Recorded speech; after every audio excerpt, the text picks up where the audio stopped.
In a world of uncertainty and turmoil, one man stands alone, along with his faithful sidekick. A man who entertains and educates the masses weekly, 70% of the time. Born out of the dusty plains of Washington State, now from the coastal forests of Oregon. The man, the myth, the man, G23.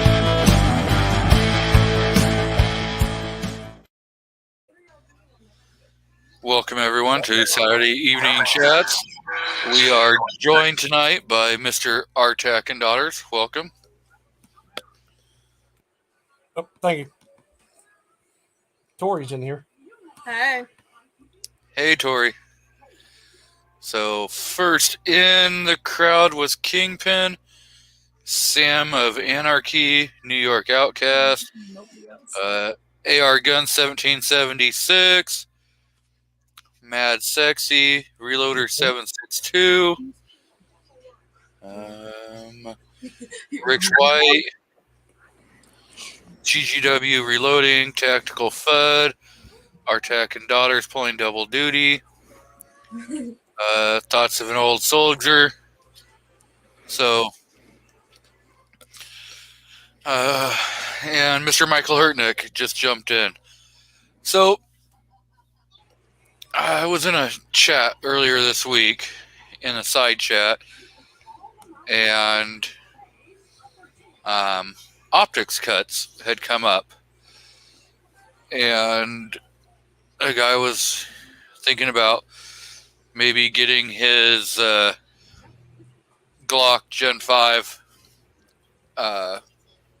optics cut. Or he had a SIG P, I think 2022 or 220, I don't remember which.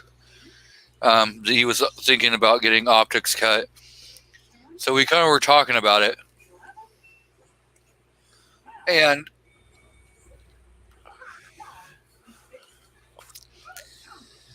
it kind of put me down the path of, let's talk about like pros and cons of having your firearm, your slide optics cut, versus just ordering a new slide for your firearm, or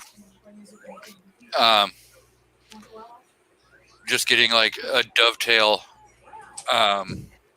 optic or optics plate that fits in the dovetail. Now, if you're kind of new to optics and you're thinking maybe I want to, I would suggest probably trying like a dovetail plate or a I think it's a Delta Point Pro that comes with the dovetail mount, so the optics sits where your rear sight would be, straight from the manufacturer. So that it's always an option to test the waters. And depending upon what kind of firearm you have. Now, if you have a Glock Gen 3, the slides are almost a dime a dozen. You can find them anywhere from, I think I've seen them as cheap as $90, all the way up to about $400, depending upon what all you want to do. And so you can order an aftermarket slide. You run into the fact that you could end up having problems. I've got plenty of videos, 3 videos that show what kind of problems you could run in with you going with an aftermarket slide. So before I steal the entire show, Foss, Artec, do you guys have any thoughts on optics cuts? I kind of would like to have one, just to have one. But other than that, I don't shoot competition, and I don't really want one on a carry gun. They are nice, kind of as G-Webs was alluding to just a second ago.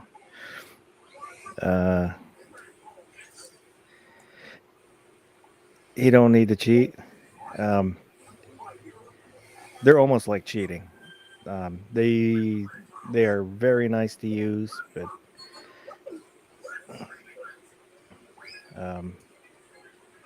on a handgun, I'm not really interested.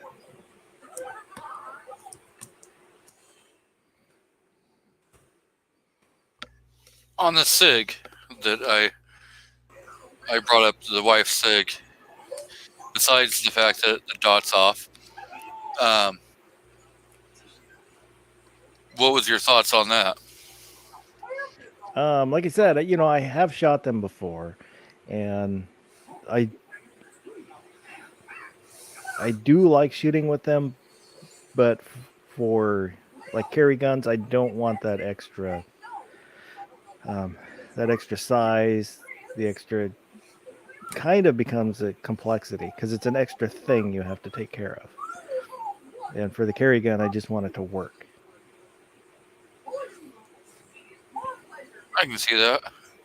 Artec, you got any thoughts on it? Yeah, several. I thought it was something that was going to be just a phase, and then it'd come and die pretty quickly. Obviously, that's not happening. Then I decided I wanted to try it. So what I went and did was get a plate that fits into your rear sight dovetail for my Glock 17. Put me a Vortex Venom on it. Got it sighted in and decided that I like it. Now, of course, Glock 17 being a full-size pistol, I carried it for duty when I did, do security work. So it wasn't a big deal EDC-wise because it was already out in the open. And but the problem if you have with regular red dots with the stigmatism, most of them are only in red. I know they're starting to make some in green now. If you have that stigmatism on a rifle, you're going to have it on a pistol. So it's kind of a double-edged sword there with the red star instead of the red dot. I liked it enough where I got three other pistols that have them on them. And then the two that I'm going to build will have options to have them on there. On competition, I can see where they're definitely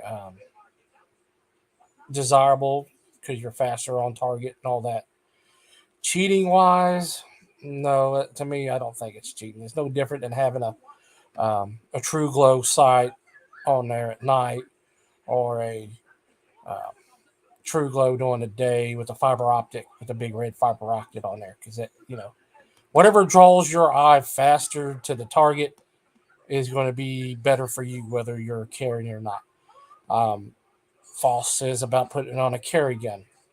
If I'm carrying concealed, yeah, I wouldn't want the extra bulk on there, so I don't have one on my Glock 43 or any of my carry or any of my EDC guns. Range toy, yes. Just got one on Tactical Cowboy, yep. So I see both sides of it, and right now I'm kind of in the middle. I like them, and then they have their applications, and then they have where I wouldn't put them on them, where other people would, and that would be on if you wanted to do deep carry. That's my 2 cents. So, I'm going to get to M. Gabriel's question in just a second, but Michael Hurtneck says, is green better if you got astigmatism? It can be. It can be. There is actually a couple red dot sites that are in blue Mm-hmm. that are coming out, and so those also can be a good choice. So I know we've had some new people jump in. Georgia Trapping and Fishing, M. Gabriel, Keith Gregory, all jumped in. If I missed you, I'm sorry. But M. Gabriel says, I just heard that the rock slide had given you problems. Yeah, I had quite a few videos on that, and customer service was not the greatest. And so, to me, I could never recommend them as a company. And think that I was doing anyone any kind of service. So,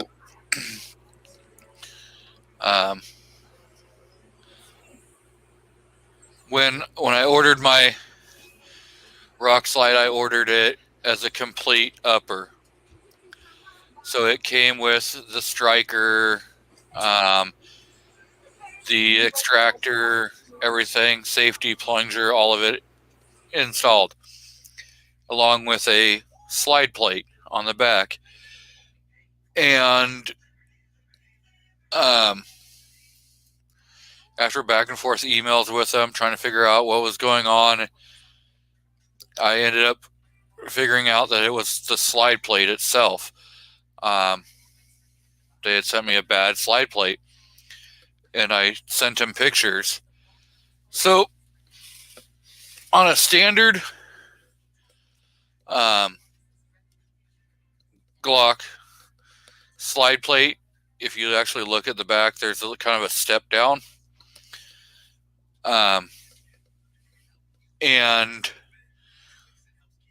the slide plate that they sent me did not have it. It was the blank that's supposed to go in there for when they're doing the Cerakoting, and then they're supposed to take that out and put a actual slide plate in there.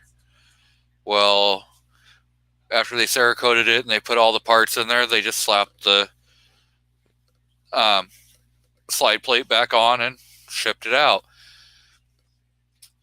And once I put a new slide plate on, I've had a lot better results with it, and I still to this day would never trust it to be reliable if I needed to. So it's become just a range toy, and that's all it will ever be. So it's probably going to be a home for either a 9mm conversion barrel or a 357 SIG conversion barrel. More likely it's going to be a 357 SIG conversion barrel, so that when I go to the range, I can swap between 357 SIG and 40, run the same mags, and it'll be okay. But yeah, I would never, ever trust it with my life, or trust anyone else's life with it. So it would never be on my EDC firearm.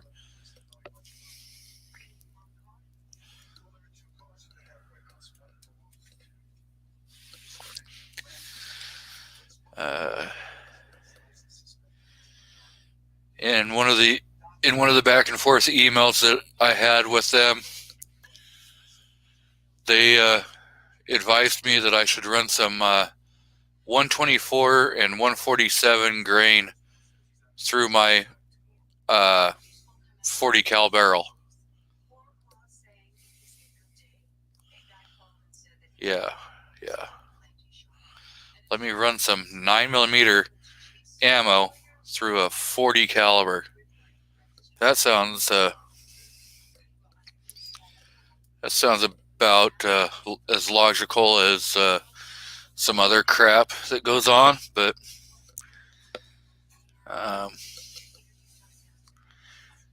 Drew Bradley says, speaking of optics, does anyone have a discount code for either Burris or Vortex? I'm not sure if anyone actually has discount codes for those specific optics, but I know there are some like Carolina EDC. If you go to his channel, he's got discount codes for different companies that would offer those sites, so you could use that discount code to get the site.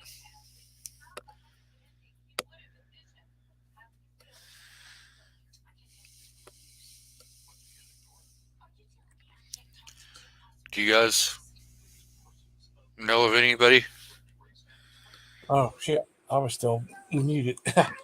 No, I don't know anybody of that. But why did they tell you to fire 9mm down 40 barrel?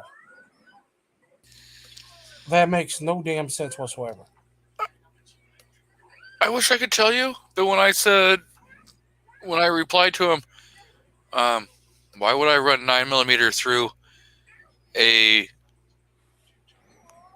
G23 Gen 3 40 cal? All email communication stopped. They never would respond back to me. That's very disturbing that they would say that. I thought it was very disturbing, and at that point I lost all faith in them. Did they?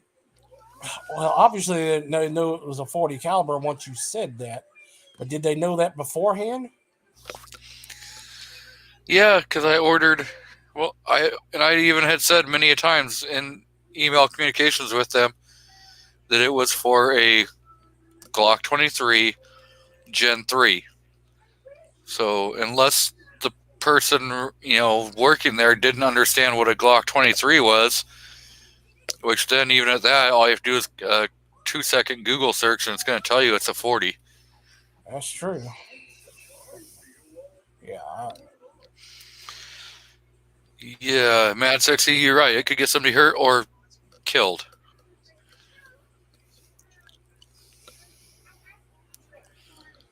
So. Yeah, that was stupid. Now, on your 357 SIG, I happened to be searching through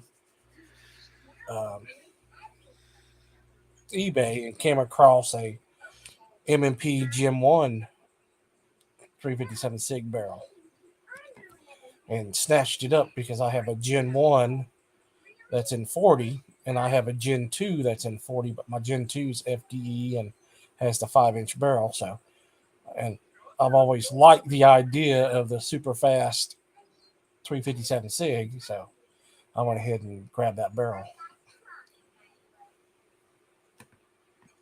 And then picked up some ammo for it.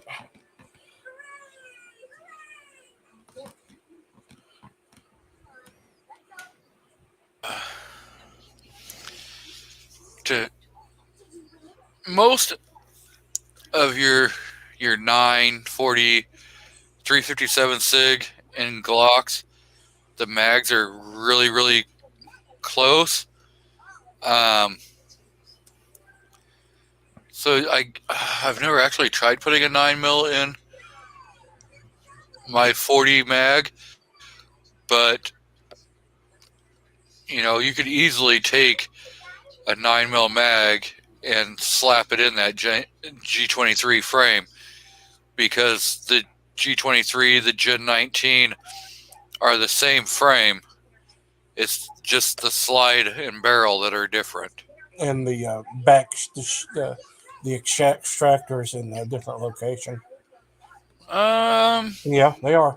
If you look at the back of a 40 versus the 9, the 9mm is turned in more because the back of the case is just a tad smaller, so you can get more better. Yeah, but they're still in the Right. same location. It's just Yeah, it's turned in more though. it just It's bent in more. the extractor sinks in a little bit further, Right. but they're still in the same location, Yes, yeah, it's just turned in. and they're still on the slide. They're still a slide mounted extractor. right. There's some magazines that are marked for both 40 and 9. I think my 4006, the magazines, one side shows markings for 9, the others for 40. I think that's the one. My Smith and Wesson mags are they only say 357 Sig or 40 Smith and Wesson on them. Yeah, I know the Glock mags. Definitely, the 40 says 357 Sig 40 on there. Actually, mine just has 40 stamped on there. Now I have used my Glock 21 mags for my Glock 20, and not had any issues out of it. Your 10 mil and your 45. Yep. Yeah, the case width are about the same. I mean, lengthwise, yeah, they're a little different in length, but widthwise, the opening would be about the same. So I could see how that would work. And I've done it with my 1911 mags as well. Before my 45 and my 10mm. So, but you can't put the 45 in the 10mm mags. They're just a little too fat. Yep. So. Oh, Artac? Yes, sir. One question to kind of go back to the red dot stuff. I have an astigmatism too. When I look at the dot, it's a spiky little dot. Is yours worse than that? Do you get like a big flare or? Mine looks like a the old Taiwanese star that on the Flying Tigers. Yeah. It looks like that. A lot of people similar to what I see.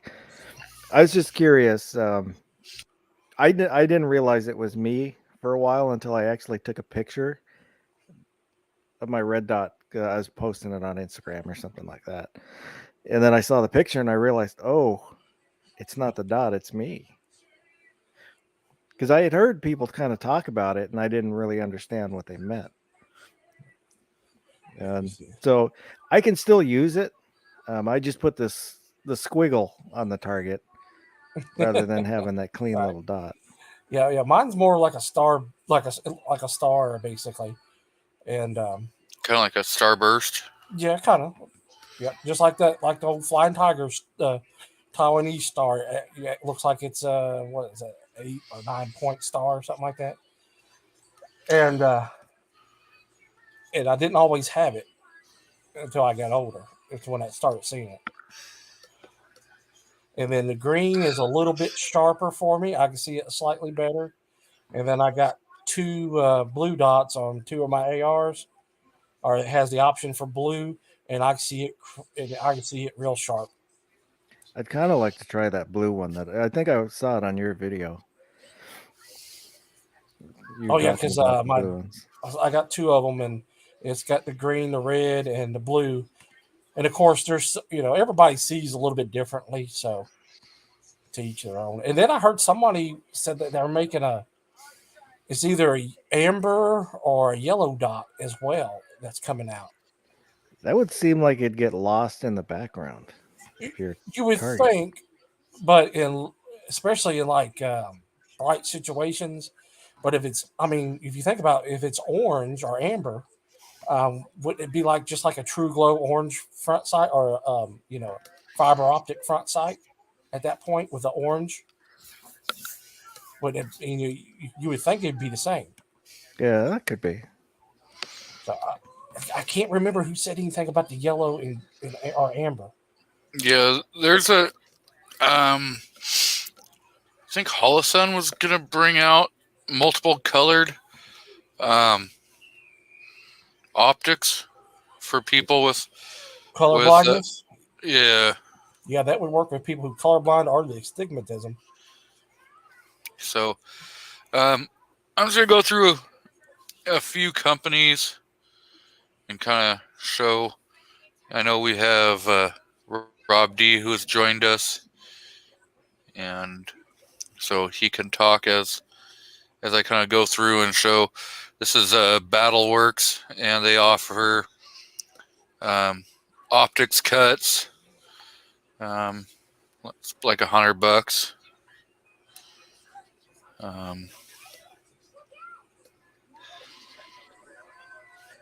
I'm just curious when they're going to have an auto contrast optic.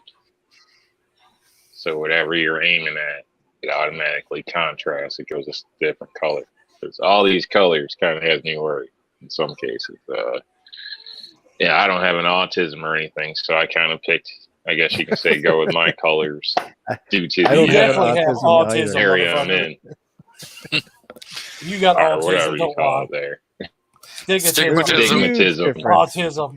Autism. Jesus My bad, Christ. stigmatism.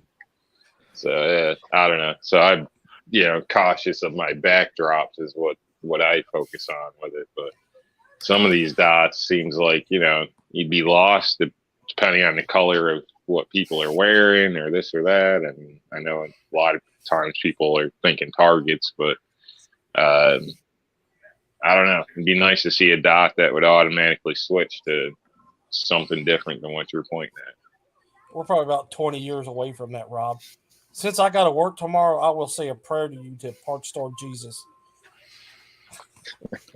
Thanks. So, like, these guys offer 3 different cut options. You can go with a no dovetail.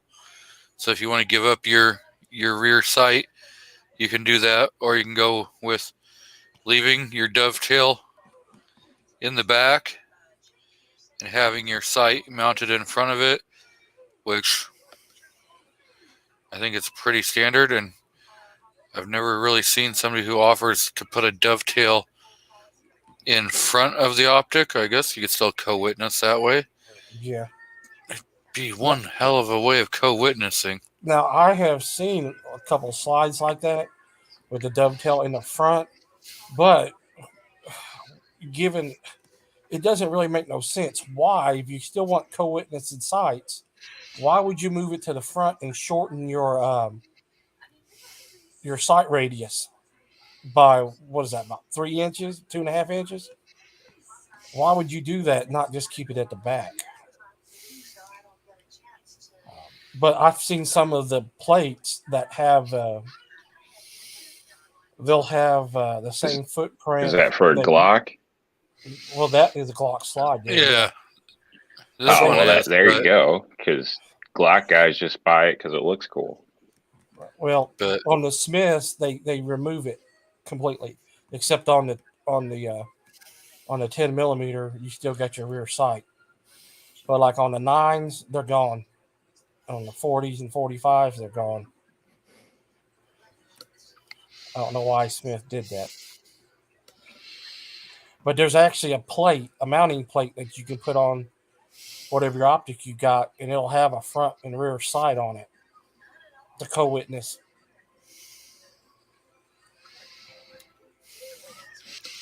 So this is a dynamic weapons solution, and they have 2011, 1911 optics cut, which costs like $200. You get an aim point optics cut, which they have on sale right now for $125. CZ $250. If you get your Holosun, it's like $100. That's pretty standard. Leopold, $100. If you want a optic cut and suppressor sight combo, you're looking like $160. if you want to go with a RMR CC, so your smaller RMR cut, it's 125. So, I recommend the RMR because you got so many more options out there. and if you want to go same day, these guys do offer that, but rush jobs will cost you more. So, you do have options on how you want to have it done. So on average, it looks like it's about $100 to have it done. If you have a standard striker slide.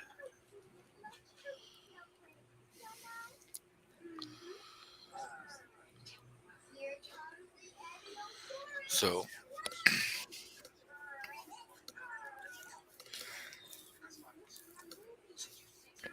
Artak, have you tried holographic sights? No, I have not.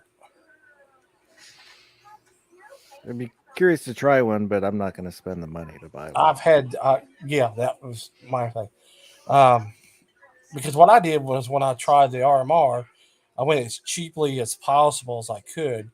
So I got the plate. I spent like $19 on, and it has all the dovetail plate, which I suggest anybody starting out and want to try it. That's the way to go, because no matter what optic you buy, it'll have a set of holes for you to screw it down with in it, because it's multiple footprint.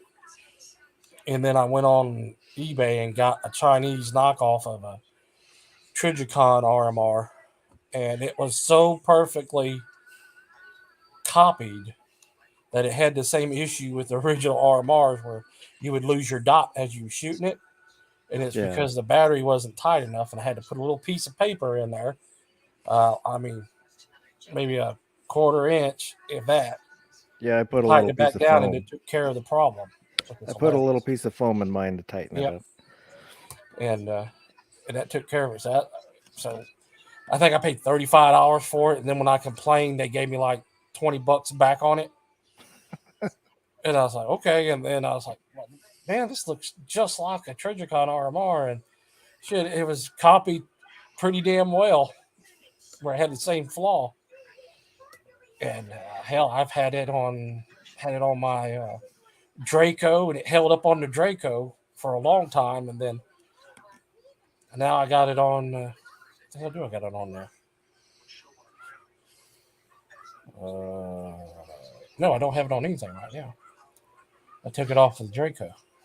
Yeah, I steered away from the cheap Chinese knockoff ones just because I didn't want, cheap Chinese knockoff ones.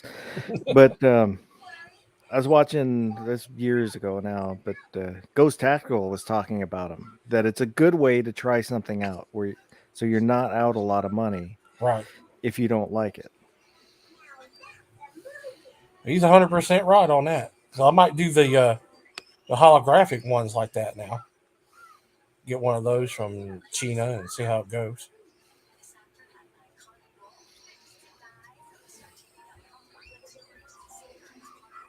Yeah, because I'd rather be out $35 for an optic I don't like versus being out $300. Yeah.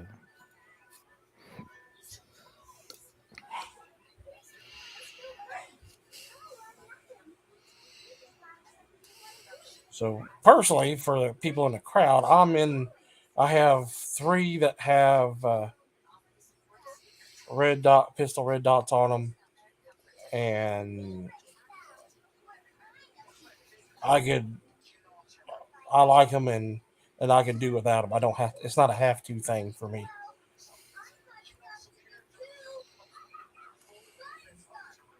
Oh no, I got the cheap one on my rifle. I put it at a 45-degree angle. That's the tactical thing to do now, is to get a 45-degree mount and throw it on there. So you got your red dot set up for like 100 yards or whatever, and then you'll have your RMR set up for 7 or 25 yards. So that way, all you do is turn your rifle like 45 degrees, and then you shoot it out of the. It's a good idea, really. So I'd rather just kind of spray across the zone. if I'm carrying my duty rifle, I mean I've took a security job, and I don't have the luxury to spray and pray. I got to be if I do fire it, I got to make sure that it is the bullet's going to hit where I'm aiming at for sure. Or like those old. Depends what country you're in. Well, yeah. Well, I don't do security work outside the U.S., so when I do it,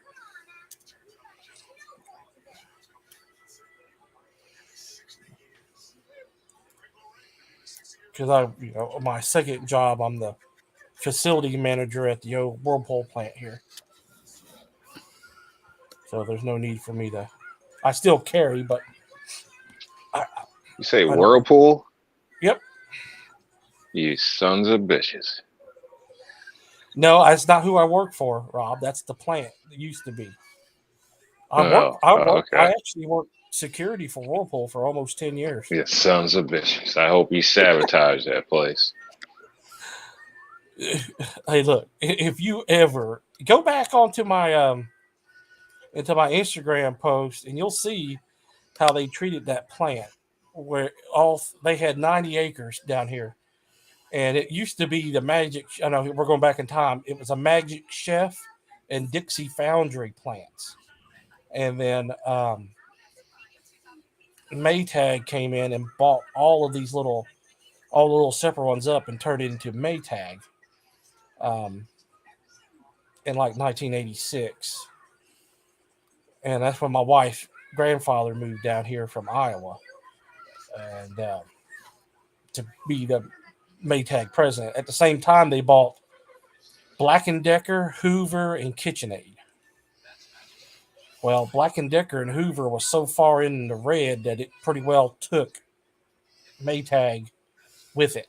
They couldn't save it. They thought they could, but they couldn't. And it was hurting. So then Whirlpool decided to buy Maytag because they didn't want LG to buy them.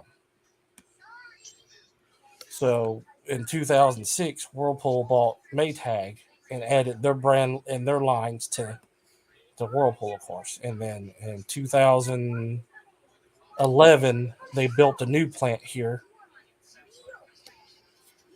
And then that left the old plant. They've gone downhill.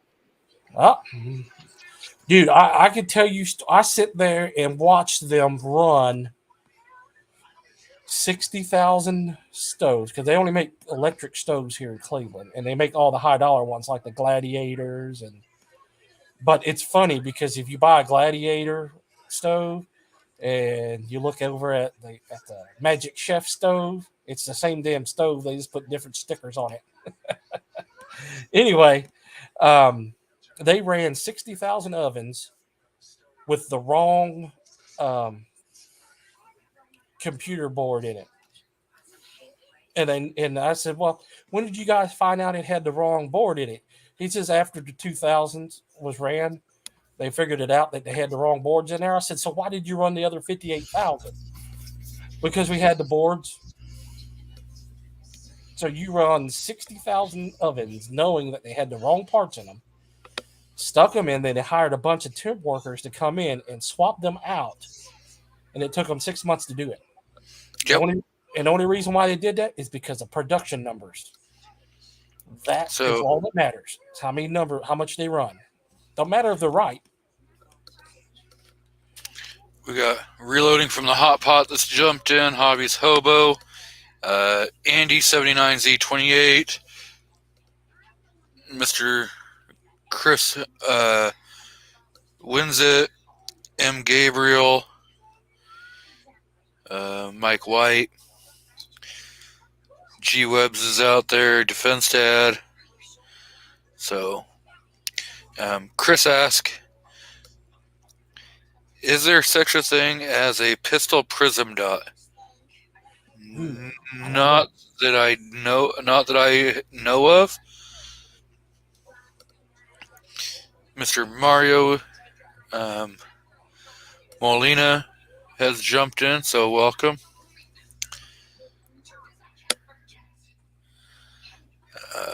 So I'm gonna look at it. reloading from the hot pot says he's reloading 45 Colt. So hell yeah. Yes. I know they have They have them for rifles. rifles. So I guess if you had a Picatinny rail on top of a pistol, you could then put one of the optics on there. They do have some small prism scopes that would, sit on like an AR pistol or an AK. You could put it on. I could put one on my tactical cowboy. Yeah, you could. Yeah, because it has the Picatinny rail on top. They also make Picatinny rails for your RMRs as well, or your cut pistol slides. Yep. So yeah, you could put one on there.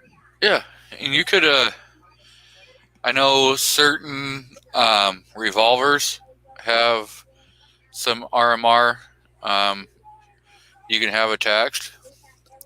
Oh yeah, Smith and Wesson M&P 8 revolvers have Picatinny rails on them on the top, so you can put a prism on that one. 44 mags, the Taurus Hunter, Raging Hunter series. See, we need Gene in here from Reloading from the Hot Pot because he's a red dot nut. Echo's Reloading Chambers out there, and so he could help talk about the pros and cons of slide cuts, or just replacing your slide with an aftermarket slide. You'd be like me and just buy another slide. That way you can justify building a gun. Yeah. So I'd say buy a slide or buy another gun. Yep, buy a gun that's the optic cut cost already. you're throwing in the alter stuff. It's I know with a lot of people, it's almost like cell phones. They're going to want a new one in a year or two anyway. So the hell's the point in spending that extra money? I don't know. Seems weird to me, but.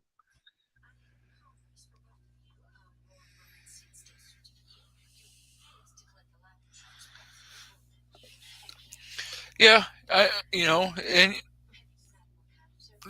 sometimes it is cheaper to just go ahead and buy the second pistol, because you're more likely than not, if you buy a slide, then crap, I got a backup slide. Why not just go ahead and get a barrel? Well, if I got this backup barrel, maybe I'm gonna, next thing you know, you're down this rabbit hole and you're into it for like $700.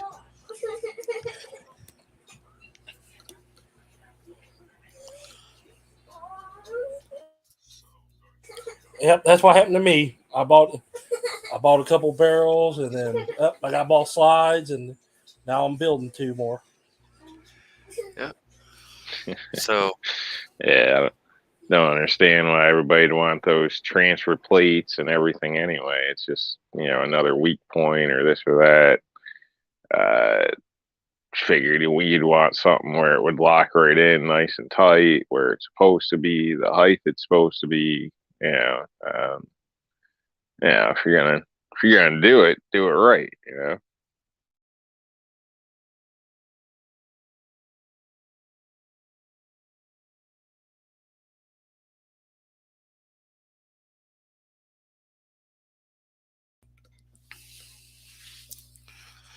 So we got some reloading talk going on out in the side chat.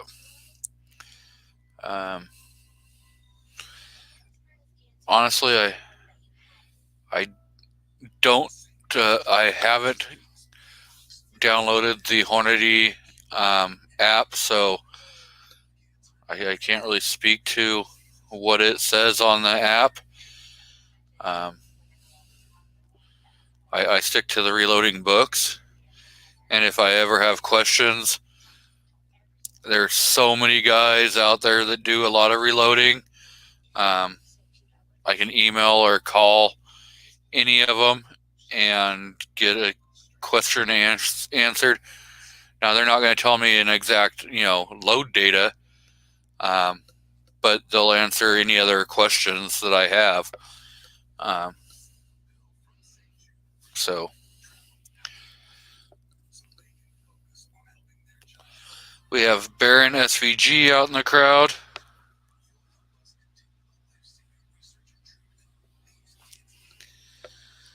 So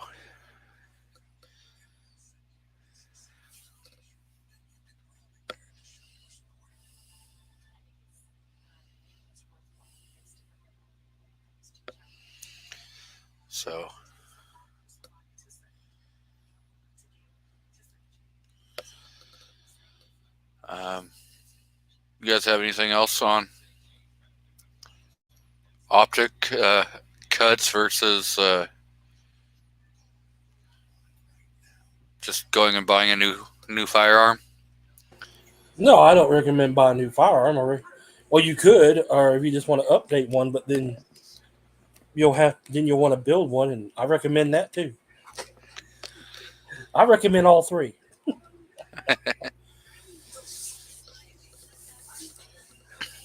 There's a popular cartoon song says, I got $30,000 in credit card debt.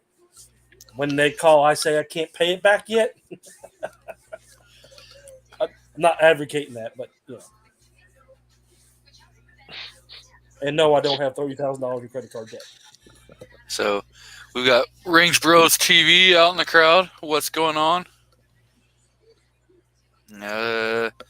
Thoughts of an Old Soldier says looking at getting a Smith & Wesson CSX. So that's for Rob. That's the newer aluminum frame, 1911 style, no grit safety. Yeah, I'm not a fan personally. I haven't shot it or anything, but I just not. I don't know. Not thrilled by it, but I got the Fondle one. I figured with it being a Smith & Wesson, you'd be like, oh, hell yeah. Everyone needs one of those. Everybody was talking about it. I looked it over pretty good, at least, visually, not hands-on, but doesn't seem like anything I'm interested in personally. But, there's people are into guns for a lot of different reasons, so I'm sure it's got a market for somebody. If you want less recoil and a little bit more weight, it's pretty perfect for you. Yep. So Reloading from the Hot Pot says he's held one and he's not interested in shooting it. So I have a question. And everybody has their own opinion, so I'd hate to try talking somebody out of something that may be perfectly good for their situation. So, I've never held one. I wouldn't say I wouldn't buy one if it felt comfortable in my hand. Yeah, the Defense Dad's got a good point. The trigger on that thing is not as good as it could be. And I don't like the only thing I don't like about it, other than the trigger, which aftermarket will come up and fix that, is the lack of stippling in places where you think it would be more. Other than that, it doesn't really appeal to me. Baron says the CSX is a high cap Kimber Micro 9. Yeah, that probably will work versus the Micro 9. I've had 3 of those dumpster fires. I'll never buy another Kimber Micro 9. And I got one of their 1911s. No, that thing's different. Well, I'd say it either, a buyer likes the gun for its aesthetics or its appeal for some reason, or it fits a need they have. So, if that's the case, you can't really hate on somebody for liking a gun. You know what I mean? So at least it's warranted for probably life, unlike Glock. So The thing is you don't need to send the Glock back for warranty work. oh, you're right, because every Glock owner's put 30 parts on it within three months, right? So there's no point in warrantying it. I can guarantee I haven't put 30 parts on mine. I can guarantee you I have on all four of mine. I'd change that shit out. I'd make it more better. On my EDC, I have the extended mag release, extended takedown, and extended slide stop slide release. That's all I've done to it. I usually put slide cover, different slide cover, pins. I did pins, but it came in a package deal. Right, and then I'll do the slide stop, slide release, extend it, extend it, take down, extend it, magazine button release. My goodness. Yeah. So Guys, it doesn't matter. It doesn't matter how it looks. It matters how you hit with it. Okay. I make it look more better, and I can hit and make the gun function more better. But you want a pretty gun. That's right. Wait till you see my Gucci Glock 22 I'm building, Rob.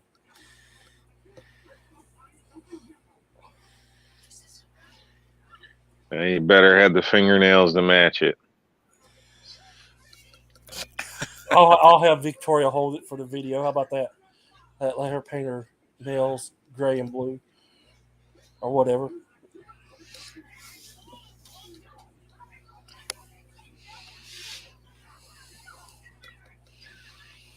Rob, you see my picture? I got my attack cat, one of my attack cats in the gun cabinet. Don't think I did. Oh, okay, yeah. Yeah, I think he showed that off one time before, or used this in the past, because I've definitely seen it. So I sent it to Gary one day on his show. Yep, keeping an eye out. That's Brady. Got the little bell on the collar. Can't keep a collar or a flea collar on these damn cats. They lose them. They're indoor, outdoor cats. I ain't got no mice, and we now have a mole shortage in the neighborhood. All last year, they kept bringing baby moles to the front door. The crew finally opened his mail. I know it. I had to have him read the letter that I wrote to his wife because I forgot what I said in it.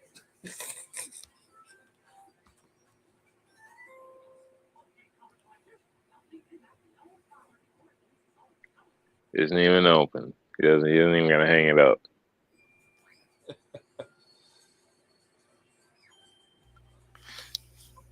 I just opened it right before the show.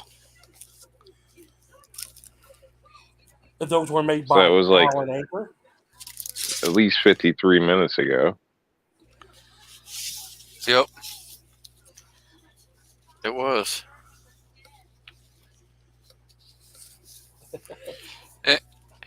And he says, P.S. Do something nice for your wife.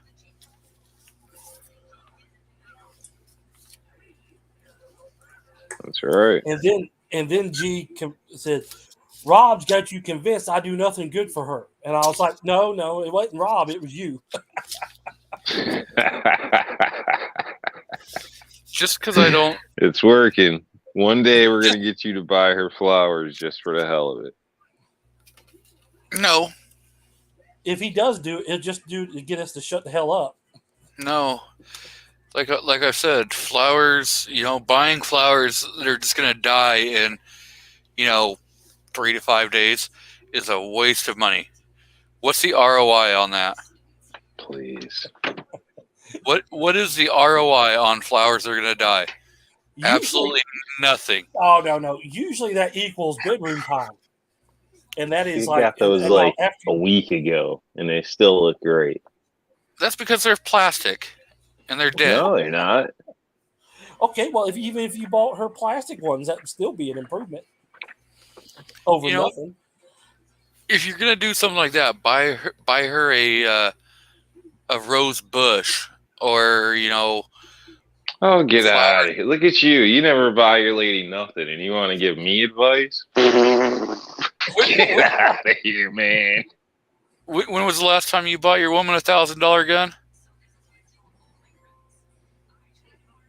You know, Rob can't afford that. Yeah, it's crazy, man. Yeah. So, okay.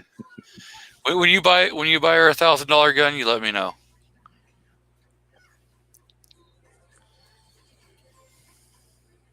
I would say. All let's right. see When again, you buy but- your lady some flowers, you let me know. I bought her flowers for her birthday. I did. Mhm. I think I heard her laughing in the background.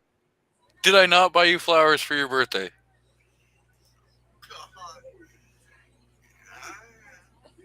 Don't twist her arm now. She's like, but I was in the hospital.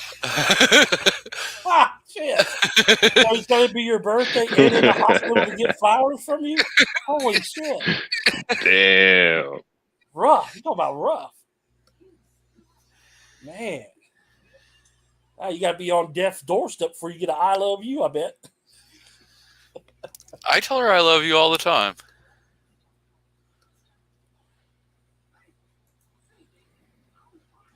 There you go. See? Even Rich White's a man of logic. God, you got your little gang of cheap bastards out there. Now And y'all I got don't to know. represent for each other. God, I don't know where you guys get your damn. I mean, what? You go to Dollar General or some bullshit? Because Dude, those are from the grocery store. I was going there bouquet anyway. of flowers. Looked over and there was flowers. It doesn't matter how much they are. They look decent. What? It doesn't matter unless you spend a shitload of money? I mean, come on. It's about the thought. A bouquet of flowers, like around here, not on a holiday, but you're talking like you go to Fred Meyer or whatever. They're like 40 fucking bucks. If you go to You the can get cemetery, they're everything free. else in your area. Ammo, this and that. You name it. You got But it. flower- Primers. yeah, but Oh, I flowers- got them for free. But you can't find decent price flowers. He's not looking in the right spot, Rob. He needs to go to the cemetery, and you can pick him up free all day Right. long. Yep. Or a damn church. Nope. Them people not going to know they're not there. See, I'll buy my Park. wife. I'll buy my wife a house plant or a flower bush that that goes outside. That's going to keep coming back year after year. Something like that. I can completely, hell yeah. You only agreed to that because Rich put it up first, so you can copy it. Yes. I bought her a cig just for her, and Bullshit. I have See, Hot Pot's on me, man. that's Mrs. Hot Pot Hot shot. Mrs. Hot Who's Pot. that? or Hot Excuse me. Shot. Or Hot Shot. Yeah. Hot shot. Oh, It's hers. let her speak. You already took her message. And he's Look, probably that's already all got grips picked out for a gun and all types of stuff, too. No. Hey, woman. Is the cig yours or mine? Cig is mine. Suck it, Rob. Oh, you. Hey. There you go. The Yeah, but cig we didn't see you twist her arm in the background, though. I don't have to twist her arm. She knows. And if she wants a firearm, I have zero problems buying her a firearm. Great ROI. The fact is, if she uses it, protects her life. You get can't to put a shoot price it, on that. and you get to shoot it. I have shot the SIG twice. Sounds like she's What? got to toe the line or she gets locked in the basement again. Once to break it in, and once with Foss and I. That's the only time I've ever shot it.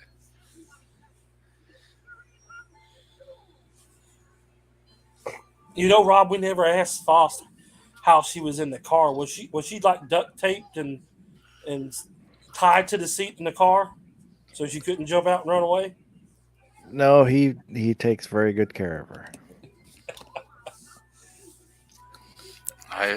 We're getting outnumbered, Rob. I spoil the hell out of her.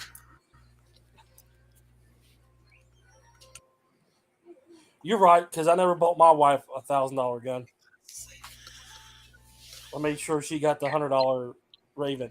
It's bribe money for putting her in the hospital in the first place. She had the He sick drove before her she around. Well, she was sick with no heater. No heater. Rich is right, though. You won't buy your wife Trying a to cement kill the mixer. girl. As far as we know G's never tried to kill her with chicken fried steak. No, he just tried to freeze her to death.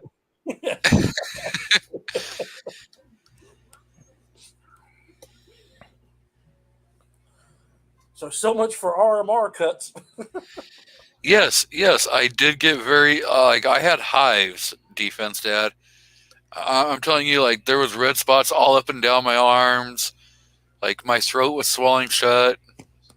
You know, but I took one for the team, and I shot the 9mm, and that's That ain't what Foss said or Foss recorded. He recorded big smiles across your face. He was like, "Look, I can still have the same power as 40 and have more rounds in the magazine." And then you went pew, He's pew, pew, giggling pew, pew. like a little kid. dude. How much crack were you smoking when you watched that video? A shit ton. Okay. I wasn't smoking any, but it was pretty obvious. You had a I can good tell you right smile now, going. you look real skinny too. I don't know who the hell that was. It might have been some other channel. I don't know.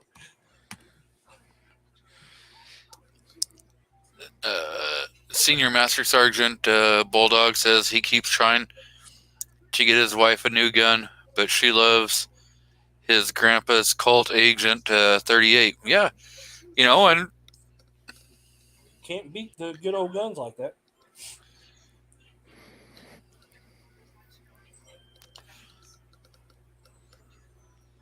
I can compare everything with my Model 10 Smith & Wesson. I don't know why. It's just, can I shoot it as good as it? Does it feel as good as this does in my hand?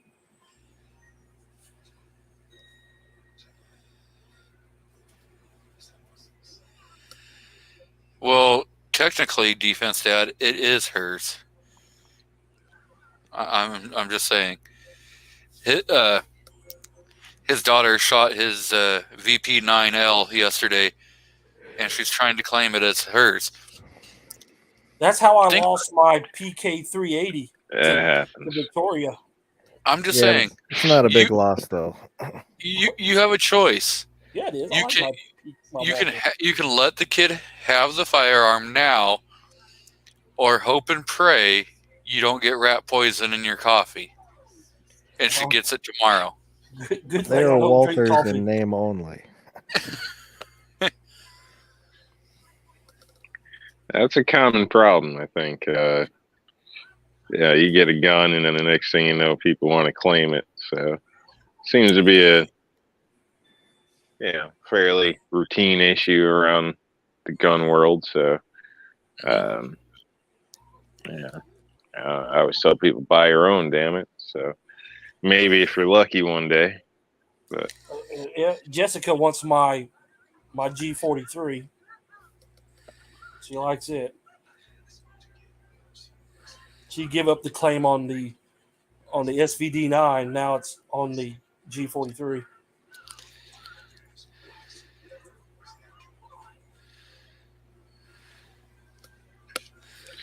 So you can get a G43 with a JOB. That's what I. Well, she's got a job. Just She being a bought smart her ass.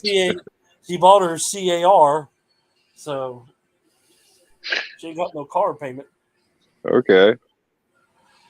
She bought Oh, it that's out. smart. Well, I found it and said, okay, here's the one you need.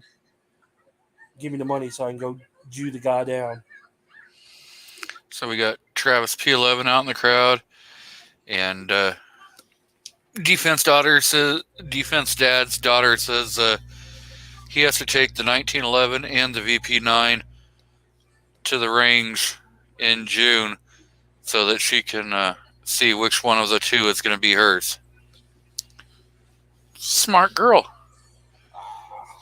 Make sure you take the price tag with them so that she can make sure to factor that into her thought process also, to know that she's going to get the right expensive gun.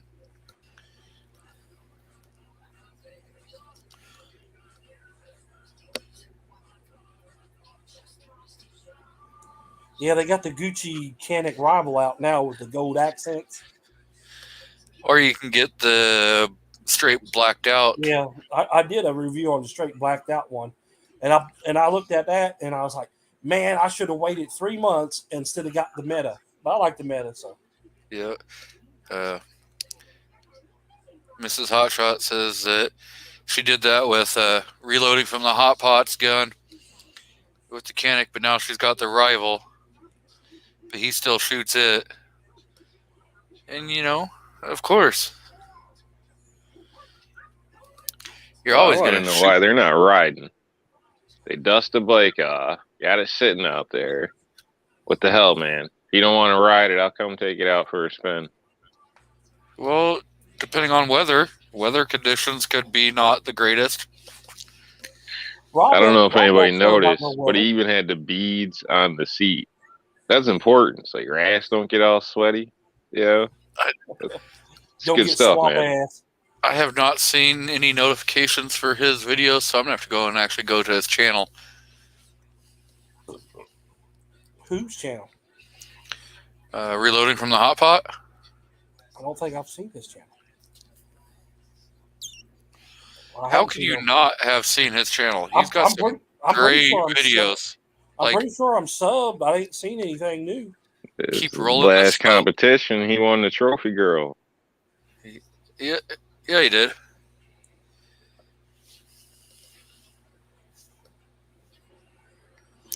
So Travis P11 says, if you had to choose between a Glock 17 Gen 5 or Canik TP9 SF, which one would you choose? TP9 SF, simply because I have one. The fact that they're both 9mm, I would probably choose the third option of anything in a real man's caliber, 40 and above. If Canik ever makes a 45 or a 10mm, I'll be on that. I'll break out the credit card for that. But if I had to choose like a 9mm, I would probably go with the Canik. I have that TP9 SF. It is a sweet gun, and it stopped me from buying a 19 because I bought it. So I'll try it. If I don't like it, I'll just trade it back in for a 19. Well, that didn't happen. I'd obviously take the Canik over a Glock, but I think that's known. I've heard a lot of good things on the triggers in a Caniks. Yeah, they got great triggers out of the box. And so I don't know. Oh shit! Go ahead. Sorry. I'm just not a 9mm fan, so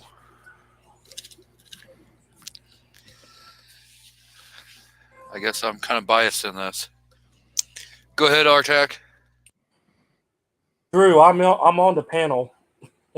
I just got my cat picture, my loaded cat picture there. I'm glad you like the patch. So,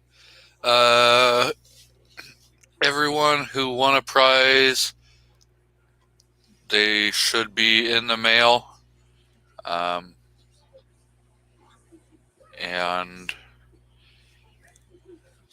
it's the stuff from Aegis has been ordered, so that should be going out sometime.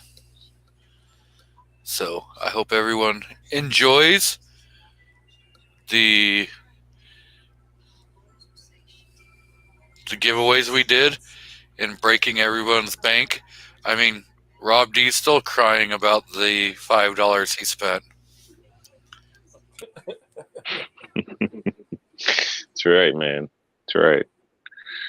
And everything, I sent everything out Monday, so people should have gotten it by now. So Some Yeah, I people. sent- Oh, go ahead. I was gonna say I sent Buck stuff out and emailed and let him know. So his stuff should get there today, maybe Monday. Yeah, I sent everyone an email yesterday with tracking information from the stuff that I sent out. So as soon as I get tracking information from Aegis, I will email the last two people with that tracking information. So I think Rich and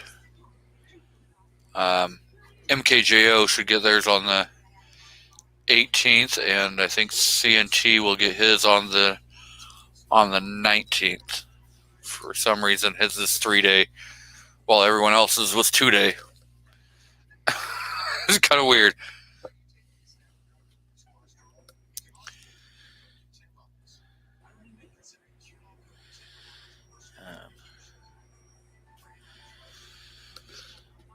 So I know Chico Wise put out a video earlier today.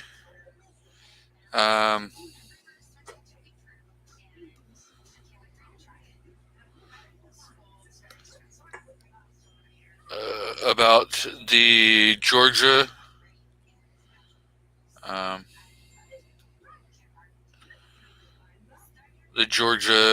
shooting that happened, and that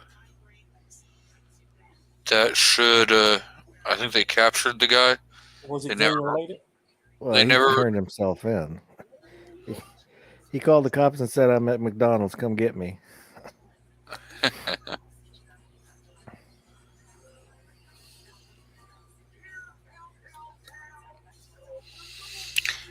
Yeah, I only saw what they showed on the news that he posted, so I'm not exactly.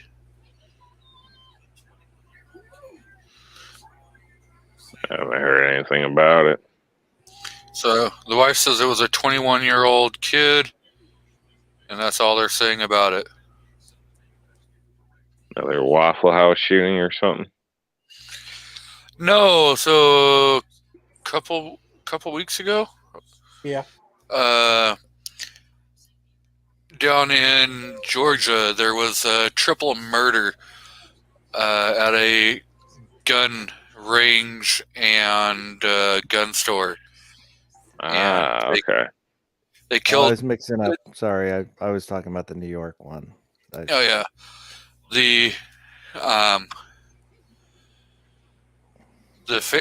owners were two married couple, in their 70s, and their 17-year-old grandson were at the range as they were closing it up and everything. And I guess this guy came in and murdered them. And they caught him the day after the funerals. So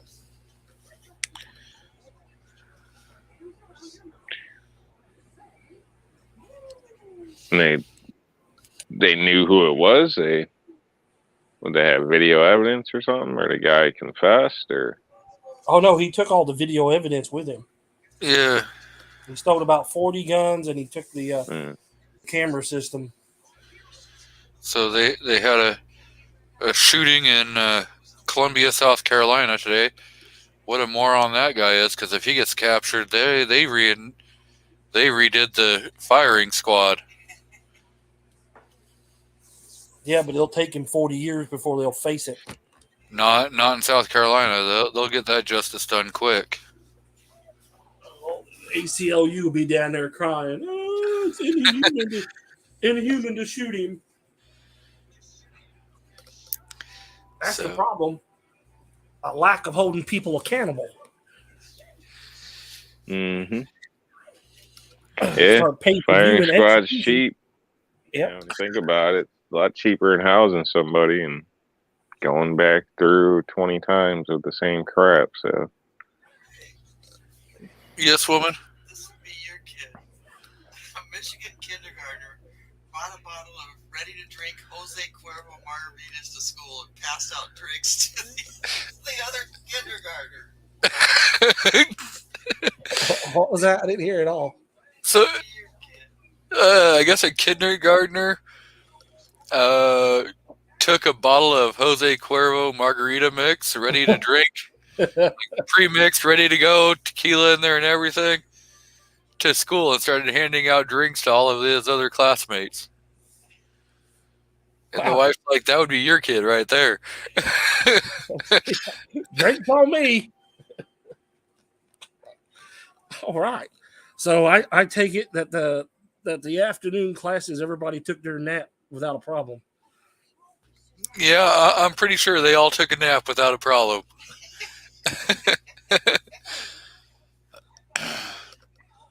yeah, it's not much different than college. That's Right? true. Just about 13 years too early.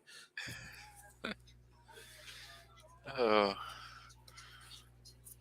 you see, that's the kind of wife I have. She'd read a story like that and automatically, well, that'd be your kid.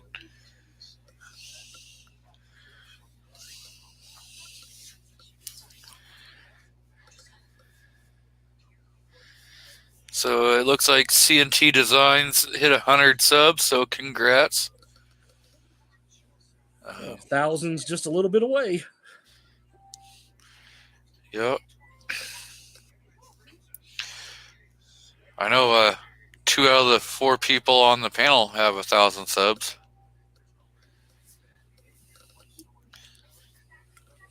I sure the hell don't know how that happened, but it did.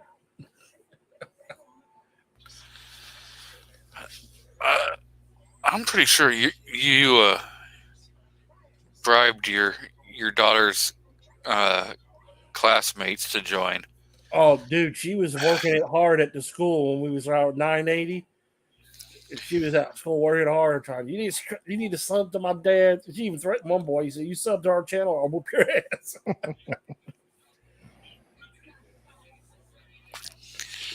Badass. Yes. Big Al has a great point. A great channel to watch is C-Dubs. So he's definitely got some really great videos out with a lot of good information. And if you haven't seen his Ruger PCC video that he released today, yeah, you should check it out. That's a pretty nice PCC. Talking about CW. Yeah, used to be CW Longshot. Okay, yeah, I checked his video out today. It's kind of shitty. Yeah, not his video, but the fact he had to cut that carbon fiber tube back and stuff. So, you know what I mean? It's cool he got it on, but it kind of sucks that he had to mod that himself or whatnot. So, but I guess, you know, we do what we got to do at times. The only thing that concerns me is that wedge in the front. Is that, you know, It's isn't it tempered. supposed to be like free float in a sense where that's gonna Well, I think possibly- it's made of a type of material that would endure the heat from the barrel. Yeah, it'll kind of look like rubber, like, I don't know, rubbery plastic or what. So it might flex or whatever, but I'm just curious if that's, you know, really good if you're going competition wise. But obviously it must not be a problem. He's running it, so. and he's used it in competition. So I would tend to say that it works great. But I don't know. I've never tried one. Yeah, might only matter with something like more longer range, but really that's probably not really what the gun's made for anyway. So Yeah, with it being a pistol caliber carbine, you're not probably reaching out 1,000 yards. No. well, no. yeah, obviously. You go 100 yards, Matt. I think. I think he said he got out a couple 100 yards with that 40. Oh, he's got a 40. Oh, crap. You should probably go watch the video. I would if I got a notification for it. I didn't get a notification for it. Are you subscribed to him? I'm pretty sure I am. Well, if somebody with a wrench is out in the chat and wants to drop a link to C-Dub's channel, that would be amazing. Yeah, I like the case he's got too. Point that out. So I think that come in handy at different times depending on what you're doing, especially traveling and stuff. But if you had a couple in a sense, or backpack with guns in it and that, I mean, you can move a lot of stuff. So seemed like a decent idea. Yeah, that's what I've done. I got a backpack where, like, we go on a road trip or something like that. I throw the old fold up the Kel-Tec and throw it in the backpack. Put a couple happy sticks in there.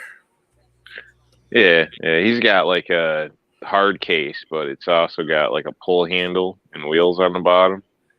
But it doesn't stand out that way. Like, I guess looking at it, it just looks like a regular case, but you can pop and roll it if need be. It's one of those ones from Harbor Freight. Oh, okay. That looks like a stewardess suitcase.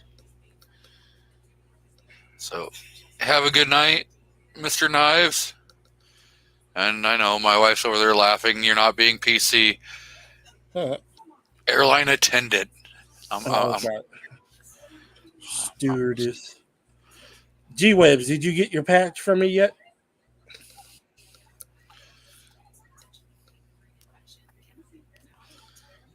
If he did, he'll do a Mail Call Monday video. So. Oh, yeah, that's right. I forgot about that. So did you get a name tape G23? No, I just got the big circle. Ah. He doesn't like my wife like he likes your wife. No, his wife got the stripper clip patch.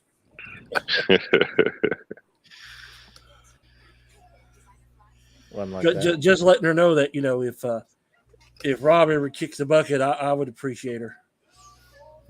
You son of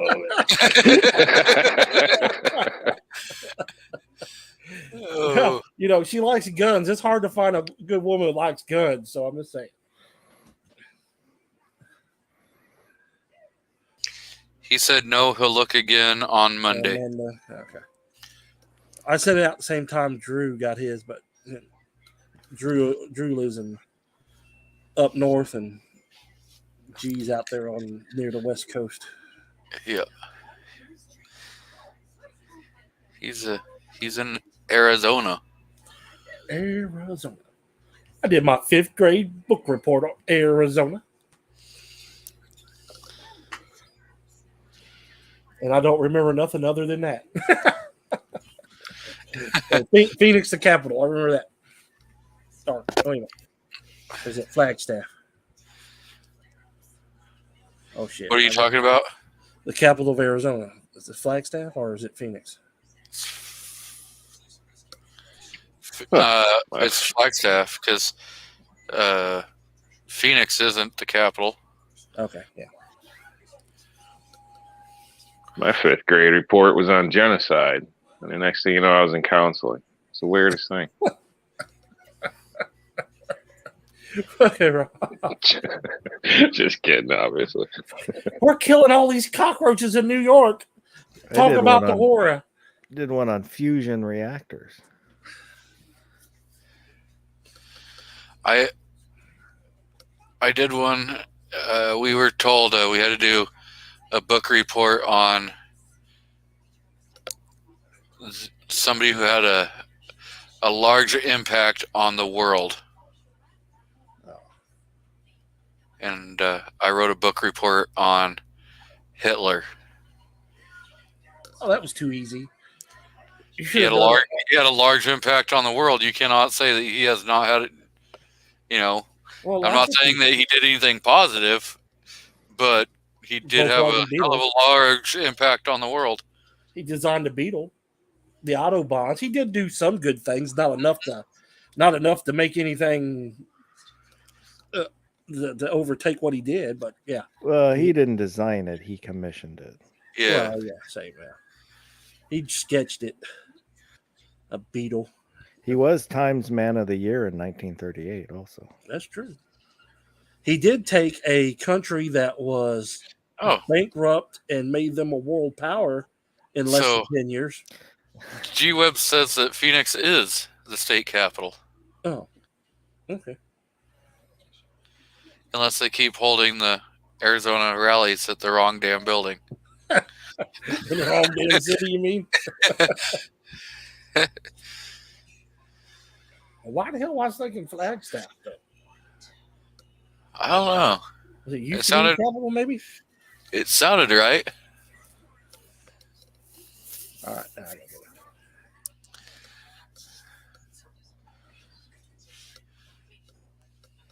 Kind of like, because we've had 2 different state capitals in Tennessee.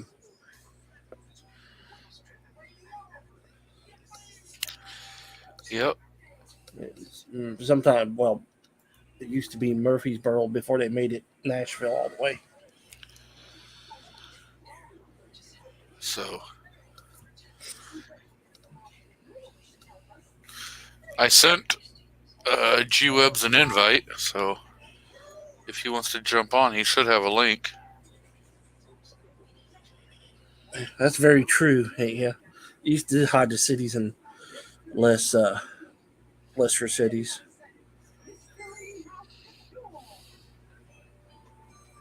Kentucky is definitely that way.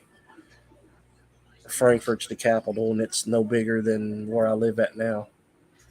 So Miss Vanessa Kitty has jumped out in the crowd. Welcome, Miss Vanessa Kitty.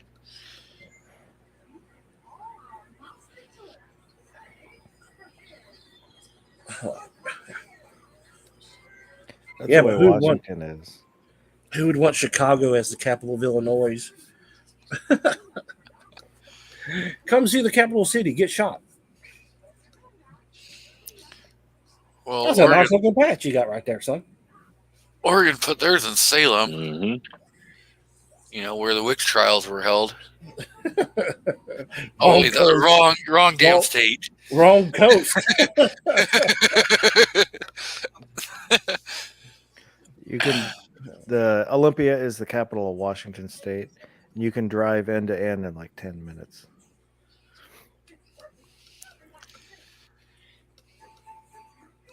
They did that way they wouldn't have to see all the homeless in the big cities. Well, no, it's crazy bad homeless here. It's like North Portland. Oh, Isn't it cold up there normally? not really. They get all that warm wind off the Pacific coast. And say what? You're probably a little north in New York, aren't you? Well, maybe not. Still, even New York is a shitty place to be homeless. Half the year it's basically freezing out. So You should have asked Seems those like- people that I locked in the trailer 2 weeks ago. seems like homeless people would migrate south. Yeah, I would. maybe not. Obviously, I mean they're here. I see them under bridges and all types of stuff. Unfortunately, but I thought they went to California. I know they should all be in I don't know. California. So we got Mr. Patriot in the Dark out in the crowd, another guy who puts out amazing content.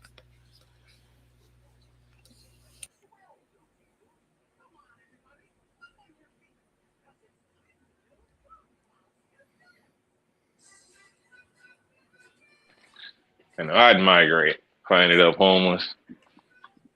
Shit. Cold sucks. I thought you were home. Oh, no, that's kidless. No. Sorry.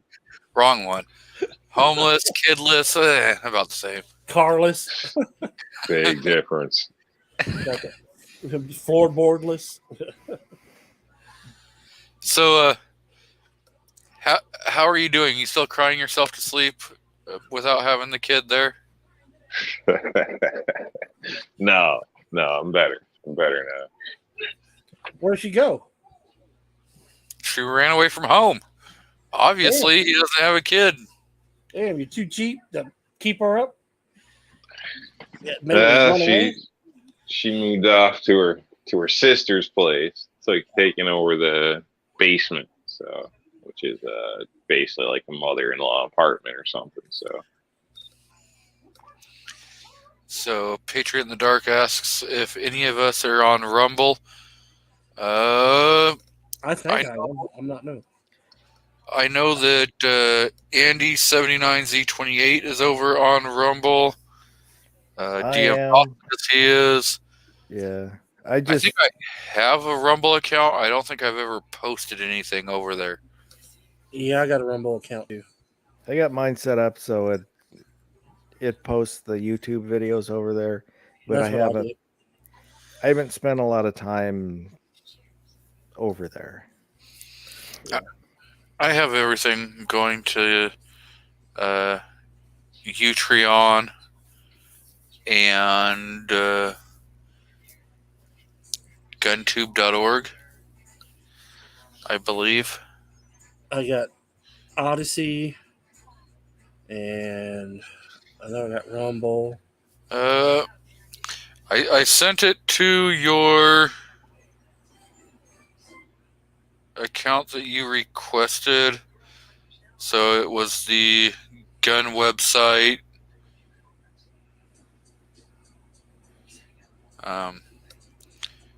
.com.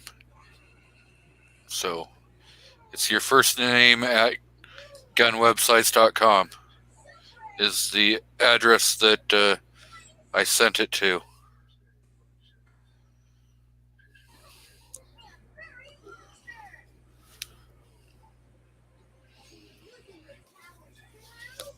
Yes, I definitely have a Rumble account. I know I did. Gizzard Gary's over there too, and so is Kingpin. So if Rumble has auto sync, I may think about going and looking. They do have auto sync. That must be a new feature because they didn't have it when I opened mine like a year and a half ago. Oh yeah, my videos are all on there. Yep, they have auto sync. Same way with Gunstreamer, I'm over there too. But they don't have auto sync anymore. Odyssey has auto sync as well. Only if you're over a certain amount of people, because no, because I was over there before I had over 1,000. Yes, they used to do it, or they used to. You had to have 300, and so I was under 300 when I first signed up on Odyssey, and then so I did all the auto sync setup, and then I hit 300, and they're like, "Oh yeah, you have to have 1,000 now." But the people that were already set up at 300 were still getting it. So.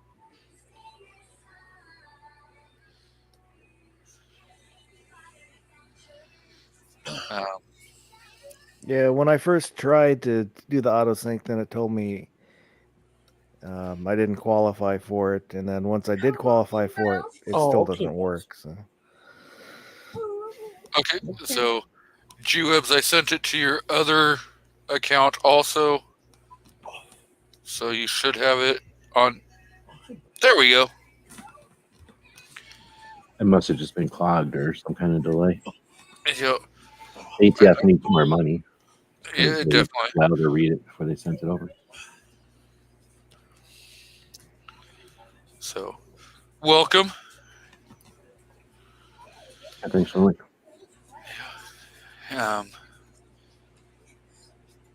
know you and Clover were live streaming before this, talking about the new redefinition.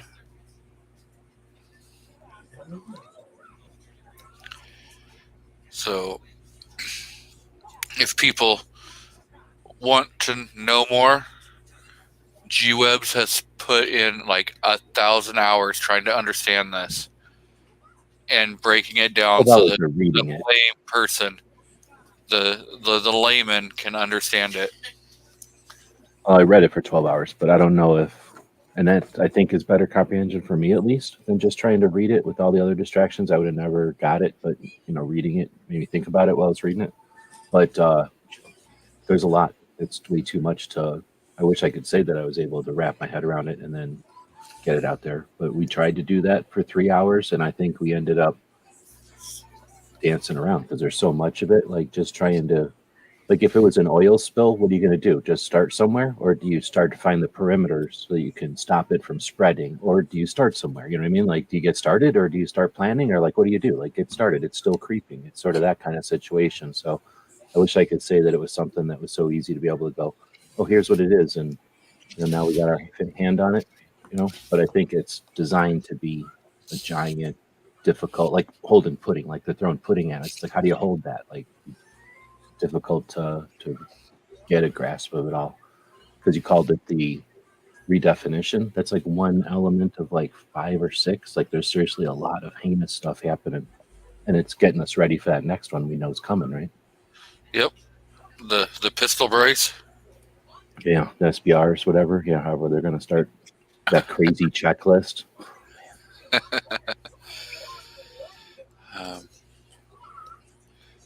So But it's also April, so I made this thing. is that like a kingpin with an AK? No, this is yesterday in Gizzards' chat. I decided to make this gizzard egg. So this is an egg with a bunch of gizzards around it. Then I made this one here with a bunch of gun channels around it. And then I was like, there's got to be a way to take it to the next level. So I crammed fast into one of these. Right, he's got his little gun sticking out there. Excellent. And then this one is a little kingpin cramming out of there. Hell yeah.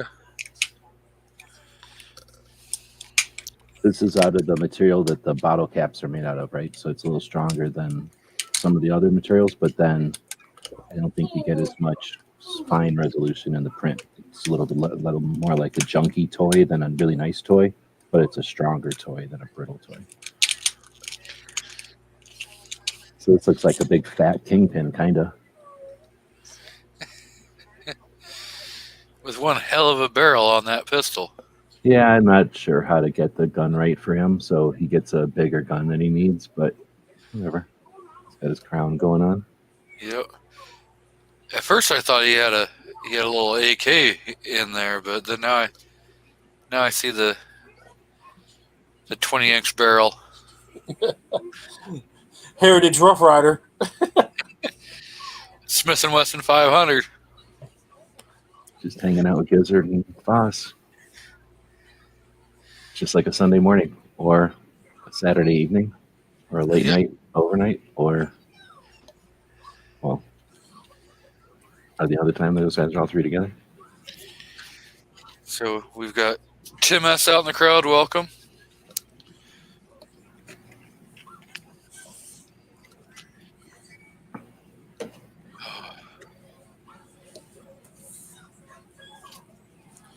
So have you come up with some more tactical quizzes? I usually do those during Gizzard's show on Sundays now. At least that's when I tried to do it. That's some time, and then that's a place to put it. At that time. So that's when I'll hopefully have some tomorrow. Yeah, for anyone that's a patron, then you get to join in on the chat. It's pretty fun. I'm not very good. I lucked into a win last time, but yeah, think about jumping on if you're a patron. They're pretty fun to do. So we have Mr. Michael Dunn, and Gizzard Gary said, "Did somebody say my name?" Why, yes, your name was brought up a few times, and I do like that gizzard egg.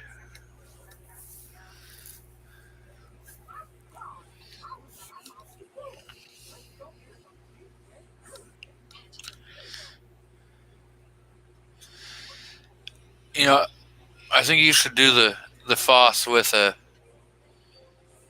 AK. I can Instead of try. You I know, need to do stuff to like figure out overhangs and delicate little dingly things hanging off of stuff. So yeah, I need to do something like that. Have an AK sticking out. Try to figure out how to print that. Relatively easy to take a blob and stick like a little layer on the blob to print. You know, that's pretty easy for the printer, but figuring out how to make those overhangs print is still a challenge.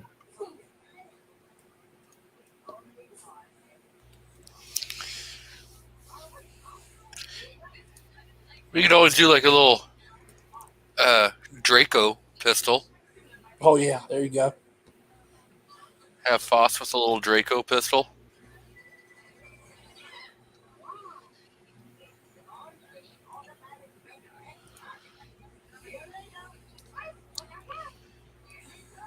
So,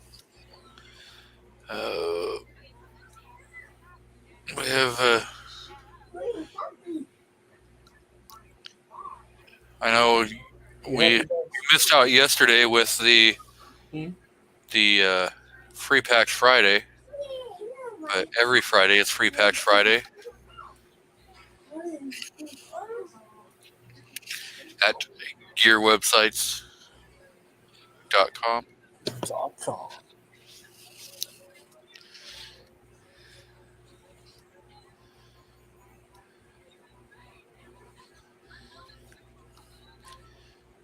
So, Michael Dunn says, "What are we trying to print?"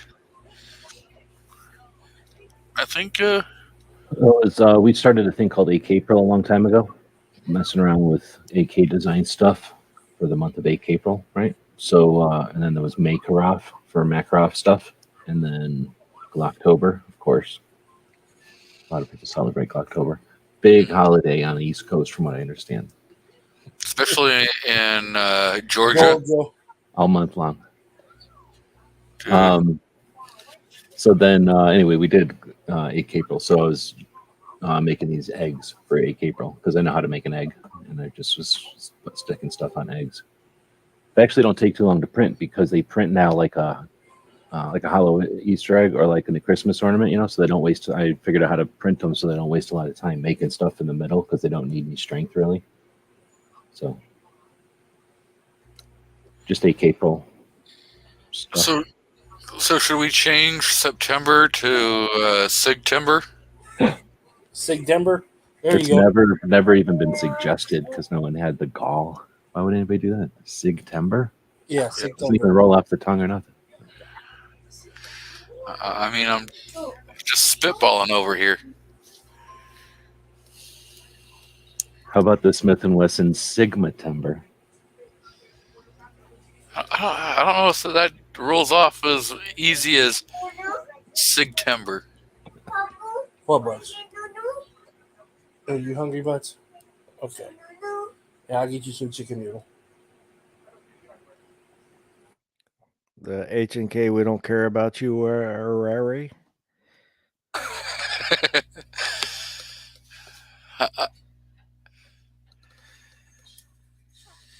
H&K's like customer appreciation day is the 32nd of every month. Right? Fiend Dog 27 says Sigtober, but that's Glocktober. Glocktober 2014, first year we did it, I think. I went and talked to Glock, and I'm like, hey, do you care if I do Glocktober? Maybe was it 15? No, it was 14. I go, hey, do you care if we do Glocktober? And they were like, yeah, go for it. And then they ended up giving us a bunch of stuff.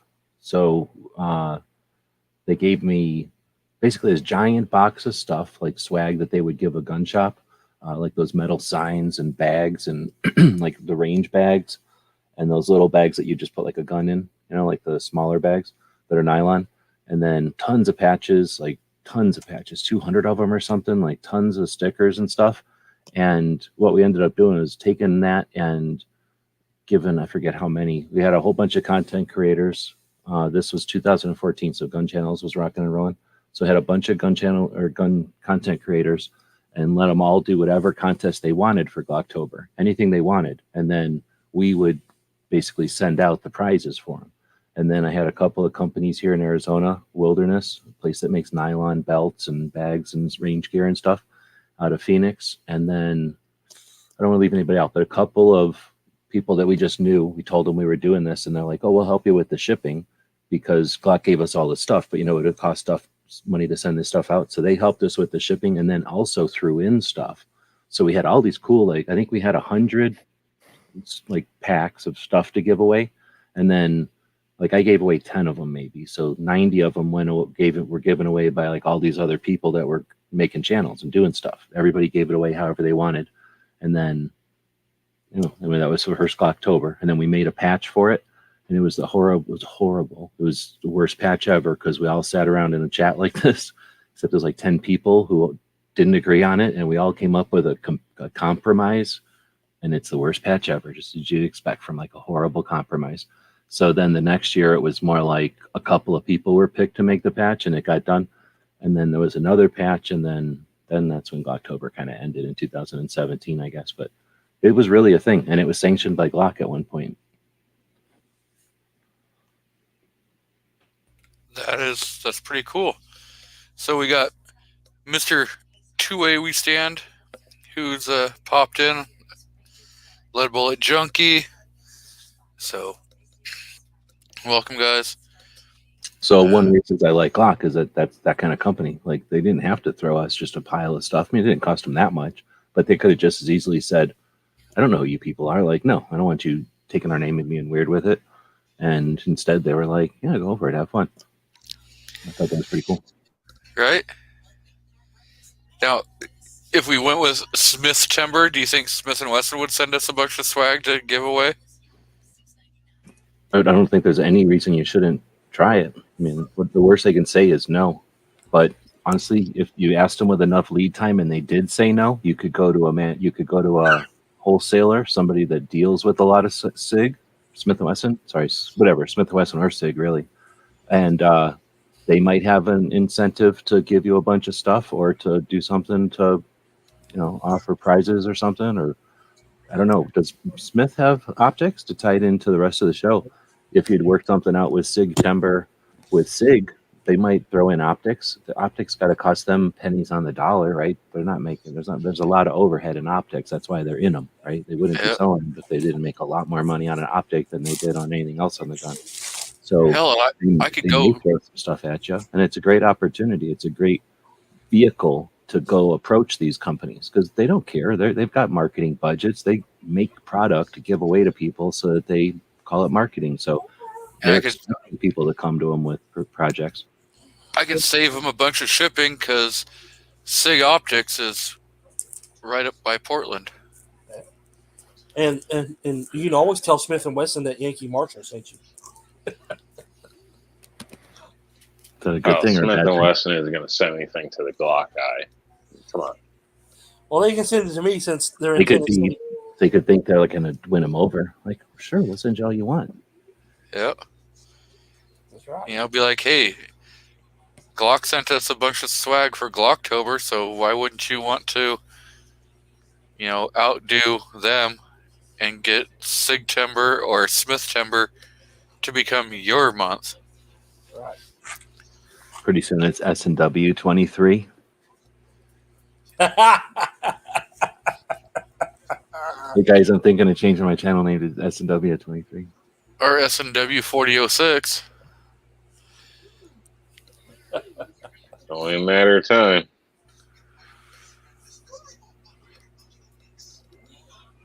Rob, I think I got more Smith & Wessons than I got Glock now.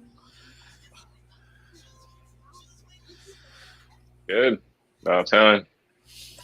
I bought 3 more Smith and Wessons. I have 0 Smith and Wessons. Oh, you got to pump those numbers up. Those are below rookie numbers. I bought some Smith and Wesson knives from Blade HQ. Oh, I do have a Smith and Wesson like pocket knife that I got from AutoZone for free. Is that because they gave you the wrong brake pads? You got to be careful with those Smith and Wesson knives. A lot of them are pretty much, maybe all of them are made in China, and they're knockoff crap, basically. So I heard I'd be Not cautious. they're definitely hit or miss, but I have had their not like well made knives just be super long lasting. Like they weren't great knives, but I was using them to jump start my car at the time, my starter, and they kept working forever with all that arcing and everything. And they weren't the sharpest knives in the world, but Jesus Christ. they just kept running. But they were shocking, though, weren't they? So, You've never had to do that before? Come on, it's the ultimate. You ain't stealing my car. right? I used to do it on my motorcycle when the starting switch went out on it. It was a CB Honda 550, and I used to use my pocket screwdriver to arc across the starter. So Just parked on a 2A, hill and popped a clutch. yep. In that car, you always parked wherever you could, every time on top of a hill or pointed down a hill if you could.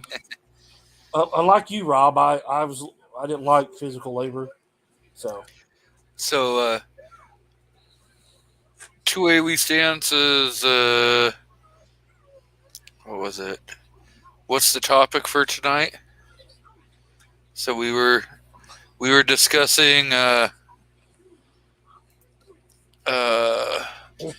optics cuts, and should you have your slide cut for an optic, or just buy a second slide, or just buy a new so hi to everybody. firearm that was optics ready.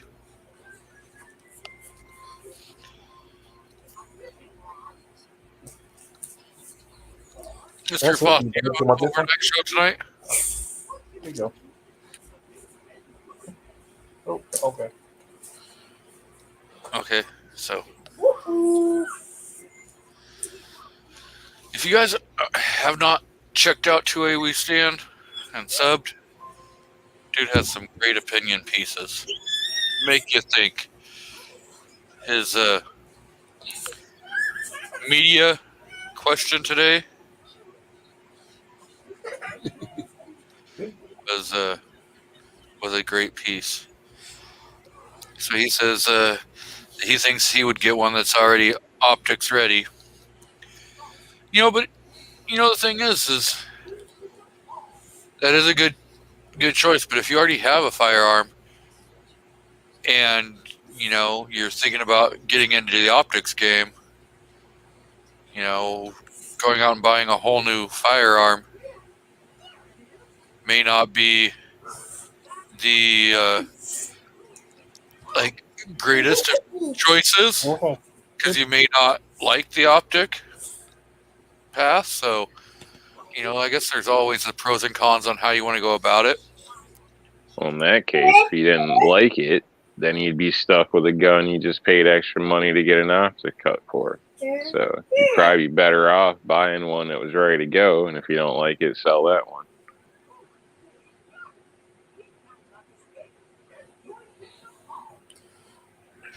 I don't know. Yeah. It's all perspective. It is. If you can, I just buy. It's just like the conversion kits. I just buy a proprietary gun. I don't know. Everybody's different, but just my opinions. You don't have to screw with shit. You don't have to. Are the mag's gonna work? Do you have this ammo? Is it set up for this or this? You can just grab what you need and go. So, I don't. It seems like none of those things seem to run like 100%. They're all better. They all run now, supposedly, but they don't beat a regular, just standard 22. At least not that I've seen. So for the money yeah. spent, just yeah, Yeah. in a lot of these cases, just buy what you're looking for. for. But again, just my opinion. Yep. For people that have like some kind of restriction or some kind of issue where they can't get multiple ones or something, That makes sense. you know, they Yeah. can be an option. But I agree with you. Like they're a solution, right? They're not the solution. They're like a way to get there, but spare tire's a way to get there. It's not what you drive on every day. Yep.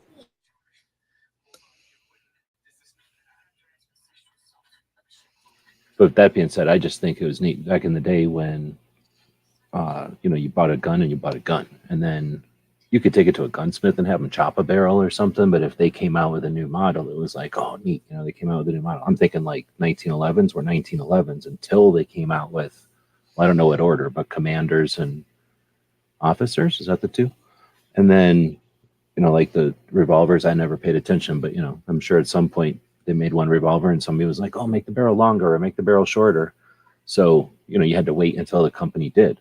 And then at some point you could buy these guns that were modular, like a 1911, and there was a 22 conversion kit for a 1911. So at first it was, I can remember those in like the 90s, and it was just like, wow, that's neat. And then what was that company that you'd put the 1911 frame into it and it was a carbine? It's still around. It's not D-Max. It's some company. You know what I'm talking about, though? Where it turns it into a 1911 into a rifle. Unfamiliar with that one.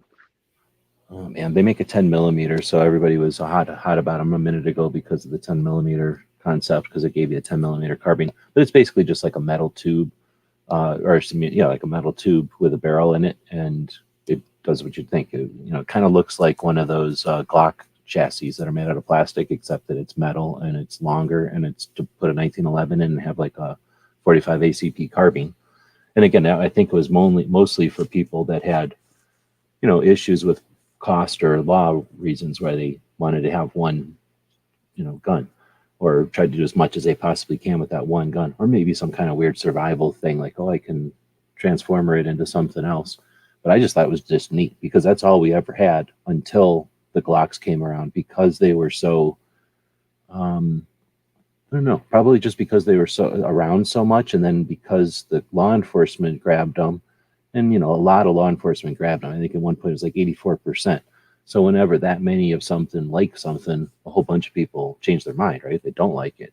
So you had a ton of law enforcement Glocks hitting the market somewhere in there where everybody was like, oh, that's a lot of potential, because they had seen aftermarket stuff for Makarovs and 1911s and Tokarovs. Every surplus pistol has some sort of like, you know, potential because people buy it cheap.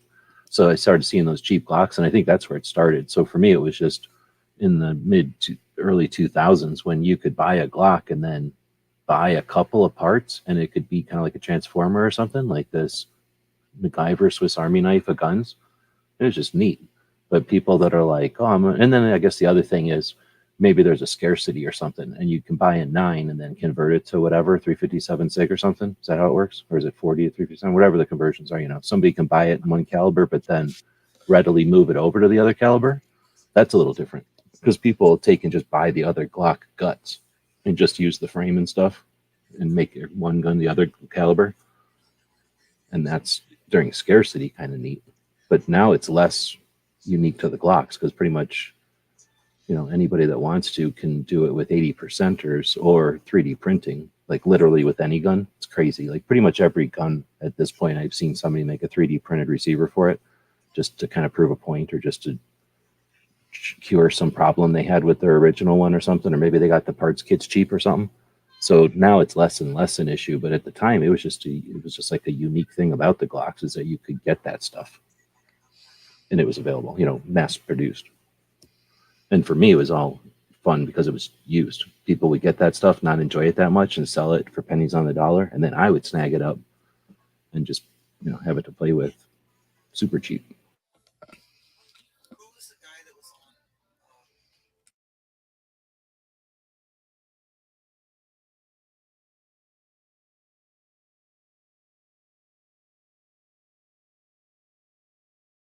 See, you tried to talk about Glocks, and it kills the chat. Everybody gets all depressed, introspective. Maybe it's bad. They're thinking about all the bad decisions they made with these other guns. The everlasting hunt for perfection. Should have bought a Glock. I own a Glock. I own a couple. Anybody know why I can't get this stupid sketch that I put right down right here to go over here? Every other thing I can move, but for whatever reason, it won't let me move in this drawing. And I always have to start over from scratch. So if anybody knows how to use Fusion, jump in, chime in. So, Tway says, what's the panel's thoughts on the best and worst optics? Now, are we talking about optics for pistols or just optics in general?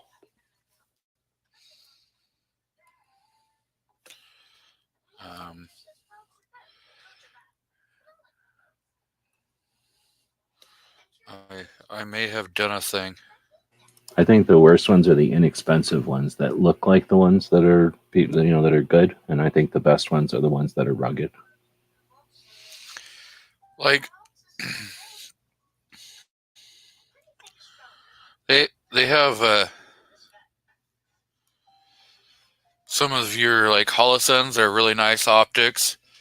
ADE, I guess, is putting out some pretty good optics for a low price.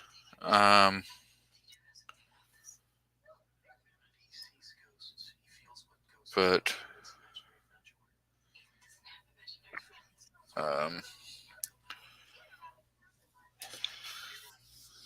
And see, I've had some good luck with the Monstrums and the Sealy, the Vortex Viper, I guess, and then Sightmark are probably some budget ones that I've had all good luck with.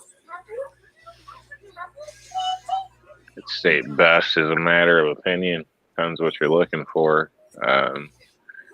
Best bang for your buck, best as far as durability, or what in a sense. But I don't know. I try to stay. I'm cheap, as some people may call me or whatever. But I try to stay away from those knockoff, cheaper end optics. If I don't know, I guess range toy purpose or something like that, obviously it doesn't matter, but on any kind of gun that I plan on using for defensive purposes, I want to be able to trust my equipment, and also have it co-witness with irons in case there is a problem, which I don't expect one, but you never know. so, Patriot in the Dark says, do I really need to say it? Optics are just a fad, just like computers. All sites are just a fad. You don't really need them. Just like the internet. Mm-hmm. He says, Well, hashtag cited crutch. he's kidding, but I seriously think the optics on handguns for sure are a fad. Like they are still in the middle of them, but they're not going to last forever. And they did come around relatively recently. Yeah, I could see where they could fall out of favor. But I can also see where as technology keeps advancing, the optics keep getting better and better, and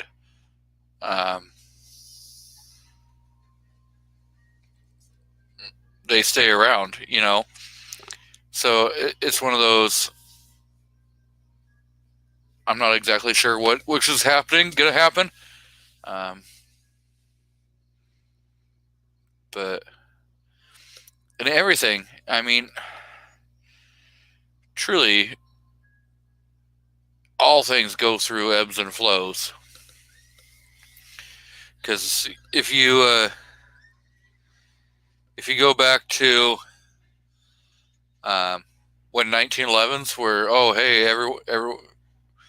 you had to have 1911s, or you had to have revolvers, and that was the fad. And then, the Tupperware guns came in, and everyone started they hated on the Tupperware guns, and then now a lot of people are like, oh well, polymers aren't that bad, and so then polymers became the next best thing since sliced bread, and now we're going into micro compacts and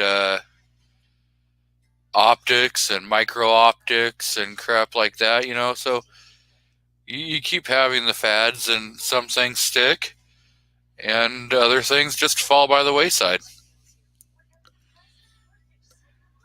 I wonder if it's going to be like cell phones, where they go through all this micro stuff, and then 2 years later, everything goes to big. Yeah, the giant notes and all this stuff, and and then another 2-3 years, it's going to go back down to micro again. It's like they just do it to get you to buy new stuff or something.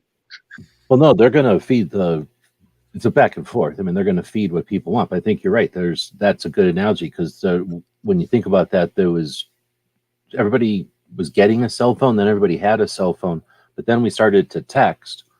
So, right, that made the phones change. But then as soon as there was internet on the phone, everybody went to this smartphone look, right, where it's a piece of glass that you look at. But then once a group or whatever gets done being fascinated with being able to use the internet on their phone all the time, yeah, like there's some folding phones again, and like the watch option, right? And then that watch option is equivalent to a tinier cell phone again, right?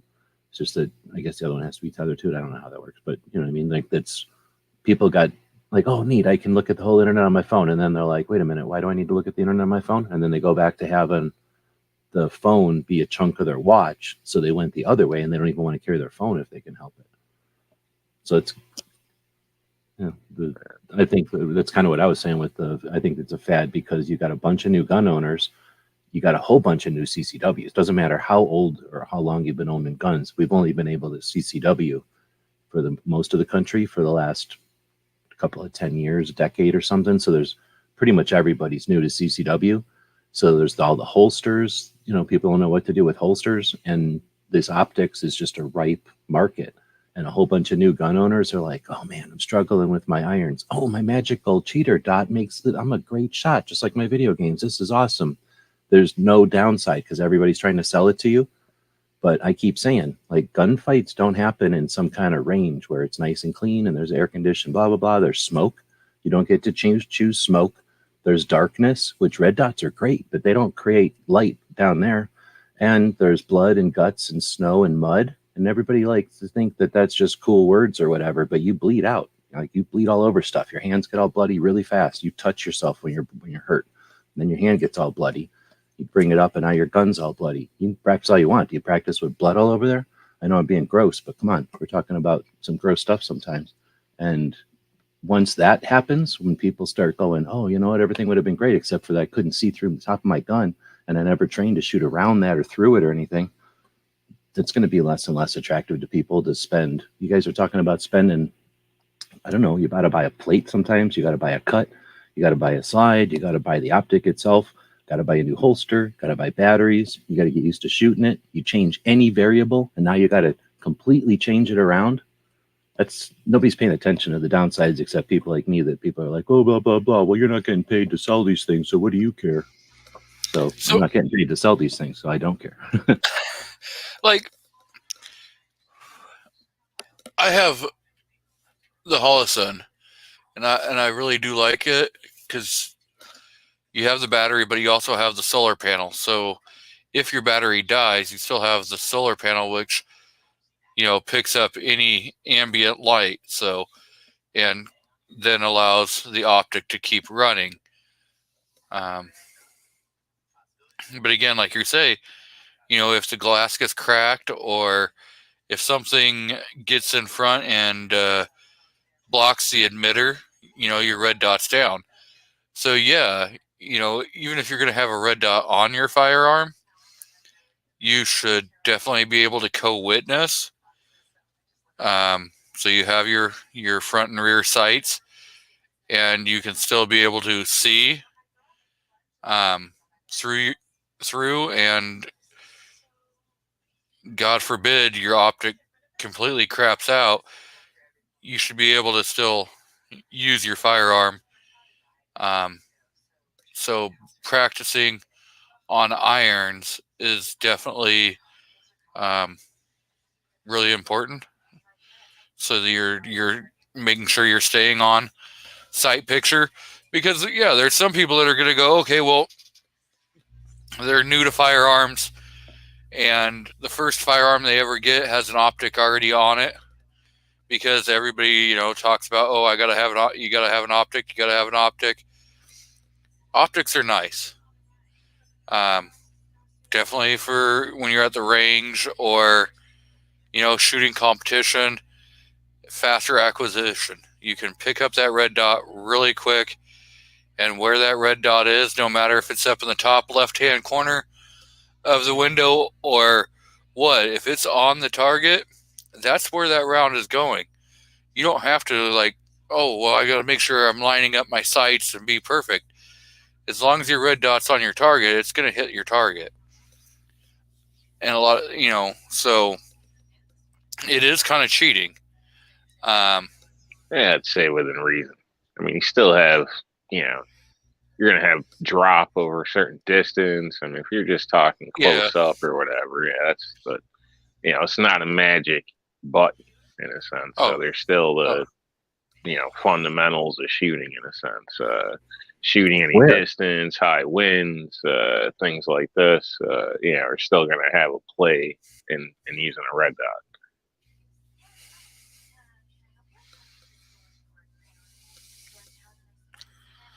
So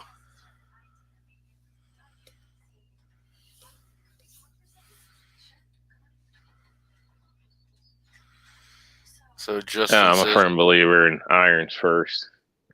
Start with the basics and go from there. So don't have to stick to them, but I think you should know how to use them, because worst come to worst, you might end up in a situation where you need them. Maybe it's somebody else's gun.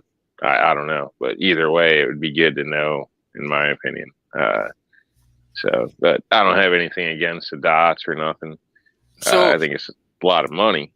But let's compare pistol optics to rifle optics. Now, when you put an optic on your rifle, do you do away with your sights that are on your rifle, or do you keep your irons for a backup? Definitely keep them. I always have backup sights on any of the rifles that I run dots on, or any type of optics. So now, do you put a riser on there on your optics so that you can still run your sights? No, if your optic goes down. If you look at mine, my sights co-witness with my dot. Okay, so that's if you're running a dot. What if you're running a scope on your rifle? Then they will be the same height, because I use a cantilever on mine, and so my scope is at the same level as my front sight. But I'll never lose my rectal. If I do, then I got the rear sight to pop up on it. But I make sure everything co-witnesses. Kingpin says, are optics and scopes the same thing? Yes and no. Yeah. Yeah.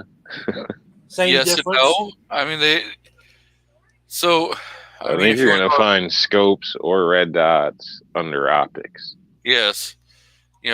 Optics are going to be the category. Scopes is like saying clips. Yep.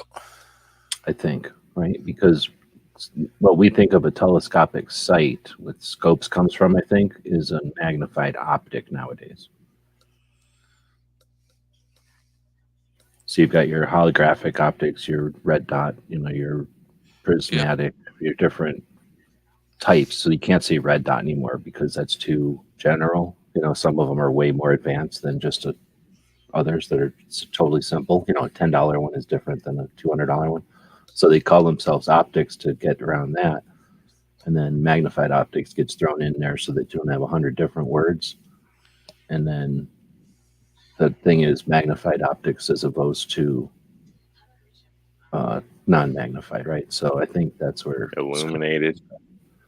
yeah. So I think scope just got put to the side as not open to all the new stuff. So it was too, it was a name from the past, and it had too much connotation on magnification. So I think we left it. And then you can take and if you just have a red dot, you can get a magnifier that goes in front of your red dot, so you can, magnify your dot or any of your optics to be able to see further. So you could run a dual option if you wanted to.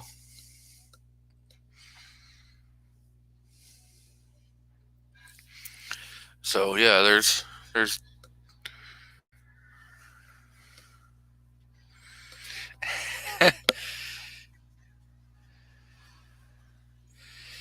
Gizzard says Sergeant York didn't need any fancy optics. Annie Oakley used iron sights.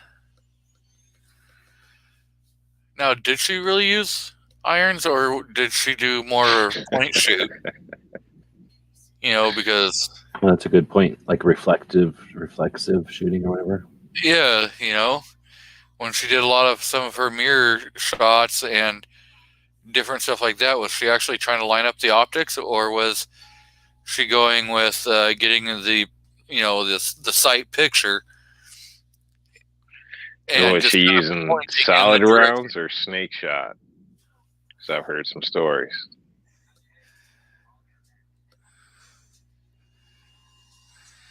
So Kingpin says, what does Jerry Mitchell use? I believe he uses both. He uses the force. He uses the finger. He sprays it, spray and pray. Or, when your finger's that damn quick, it doesn't really matter.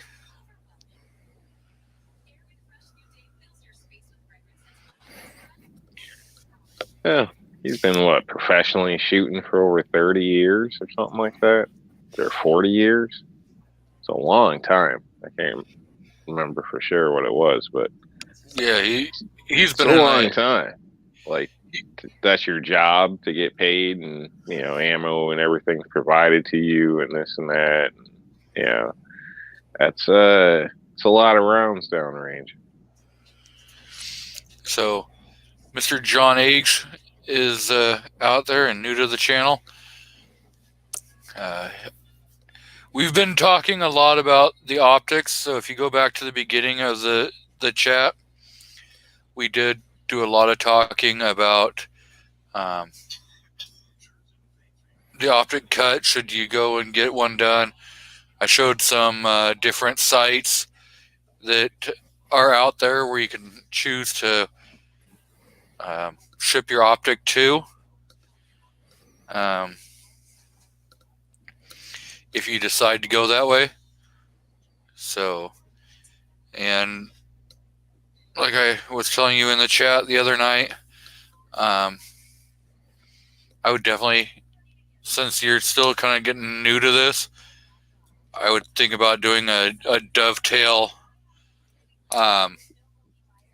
plate or a Delta Point Pro that has the dovetail adapter, so you can find out if you even like the red dot before you go wasting your money on either having your slide cut, buying a new slide, or buying a whole new firearm that's already optics cut. So, great options out there, and there's, again, I said it earlier and I'll say it again, There's a lot of grid companies that sell aftermarket Glock slides that are optics cut. If you want to do that, my recommendation would be to stay away from Rock Slide USA.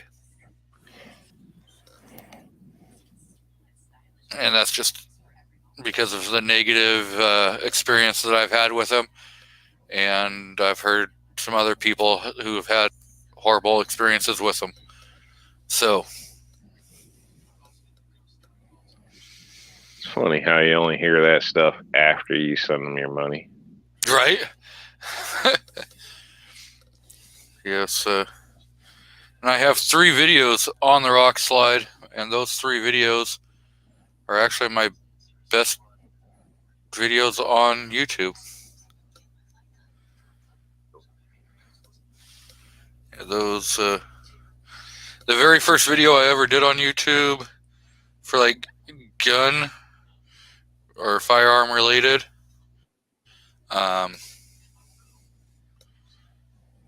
was a Rock Slide video, and honestly, it was probably my worst video.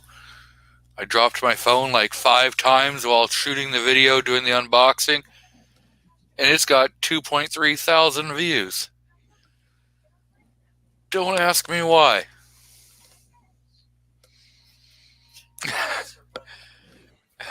Because it's fun, because you drop your phone. Right? I still drop my phone every once in a while now. I leave it in there. People can see that I messed up. Isn't that right, Emmett? Yep. There's like Sam of Anarchy says, is Agency Arms and Salient Arms International are good choices for slides with or without optics. So I'm going to try Pomelo State Armory out here as soon as the slide gets to the house. I ordered their Dagger Glock 19 slide for the build I'm doing.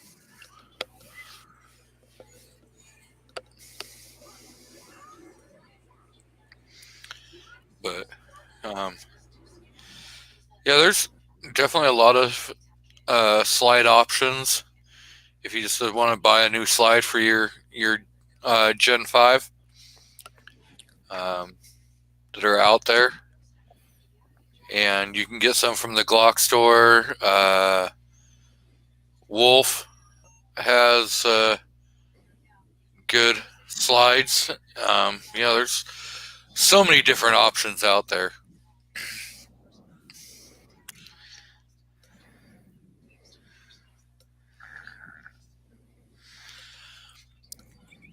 So it has better. Defense Dad says it's because it's a produced video. They will always get the most views. My 6 hour video on the P320, it's not one of my better videos, like production, like view wise. I have live streams that have better numbers than that video.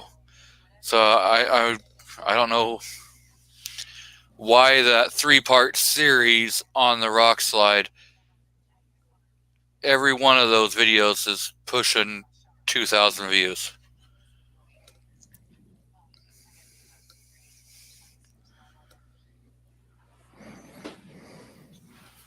So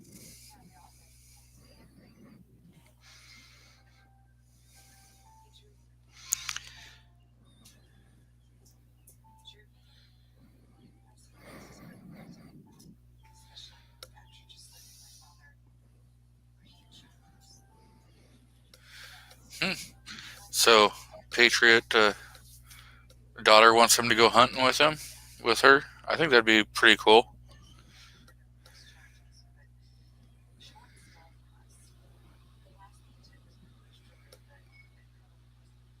I took my oldest hunting a couple years ago. Now I'm gonna have to do it again with Victoria. She hasn't gone hunting yet.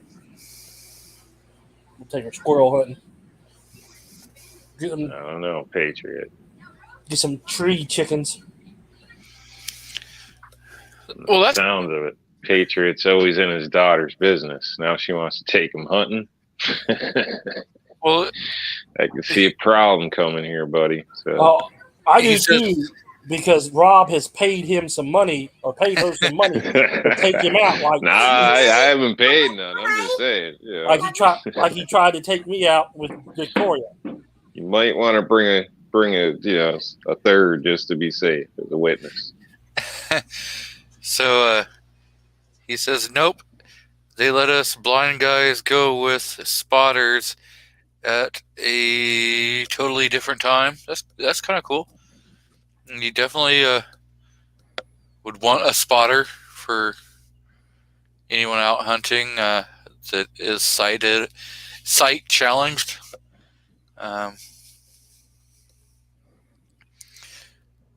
So what kind of birds are you guys thinking about going after? Like turkey, ducks? Not duck season, spring turkey season is just around the corner. Well, yeah, but it could be, It's not doesn't duck mean season, it's rabbit season. it doesn't mean that he's talking about going tomorrow. This could be down the road. So Weston Probst has joined us. Yeah, there's a lot of good options out there that have slide cuts. If you're thinking about going something different for an IDPA, or you could easily swap out with an Apex trigger and a slide cut, and that would be an okay competition firearm. All depends on how much or little money you want to go putting in, to go and try stuff. Do you want to go and spend $2,000 on a competition gun and then find out that you don't like shooting that competition style and you'd rather, just go back to shooting at the range and having fun? So only you are going to know what you're completely looking for, and we can kind of help point you in the right direction and kind of give you ideas. But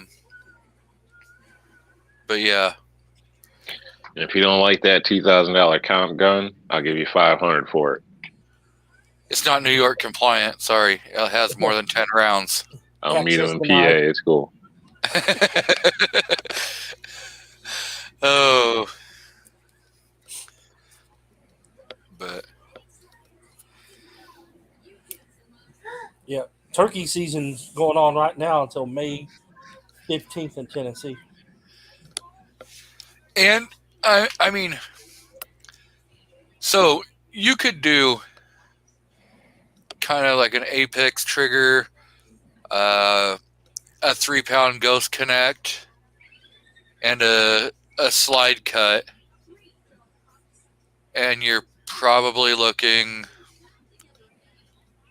under $300 for the setup, and you'd have a good starter competition gun to get you into something that you'll find out if you like it or not. Shipping and tax Yeah, That's with tax. Yeah, for that's $300. for Yeah. about $300, you could get a Apex trigger, have your slide milled and Cerakoted, and get a 3-pound Ghost Connect. Or you can go to you could even go to a 2.5-pound Ghost Connect Mhm. if you wanted. Yeah, because the Um, connector is only about $20, and then if you go with PSA and get one of their slides, which are, you can get with the slide cut already, a complete upper slide for $129, and then whatever but that- Apex trigger is. That's I'm worried the about how people are going to feel about the Ghost connector. You said, is there even a serial number on that? Do the police know about this connector? Yeah. In New York, it's called an 8-pound trigger. So, what you're talking about with going with the PSA slide, that's great if you're running a Gen 1 to 3 option. But if you have a 4 or 5, I think you can run a that's 4 on those slides. They just got that gap. You'll have the gap in it. It's cosmetic. You can run a Gen 4 or a Gen 4 frame with that slide they got.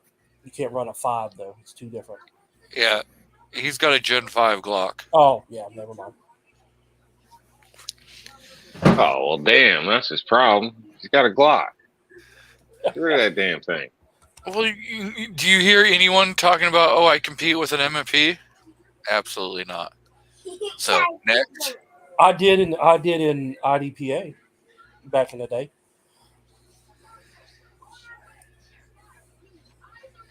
You forgot about Michalak already. Yeah. Forget about Jerry, Magic Man. So, Kingpin says, where should I get a Glock 26 slide? I have a friend that can laser cut designs in it for me. You know, The streets. it all depends. Joe Biden's got a whole bunch at the White House. You see that table full? Oh snap! That's true. He had a whole bunch on that table. Yep. He put them together. So it depends on what generation of G26 it is. I was afraid when Biden was touching those two parts of a ghost gun that he was going to accidentally actually create a ghost gun right there because they're so easy to assemble. I thought he was going to like accidentally assemble a ghost gun in front of everybody. I wonder why he didn't sniff it. Oh, talking about ghost guns. Has everybody heard the story of the Pennsylvania Attorney General's office being investigated? Yeah. Nothing's going to happen on that. Wait, I don't know. What is that? What is that? So, the Pennsylvania Attorney General's office is now under investigation by the Pennsylvania Senate, seeking, I guess, G-Webs' device lost internet. Yeah. So hopefully he can still hear us. But they're under investigation because of illegally manufacturing firearms and the illegal transfer of firearms, because they helped an undercover NBC reporter purchase P80 frames and then build them and fire them on camera. So it's not like they don't have the evidence. The evidence is there. So definitely kind of sketchy. So we've got 223 DMR in the crowd. Welcome.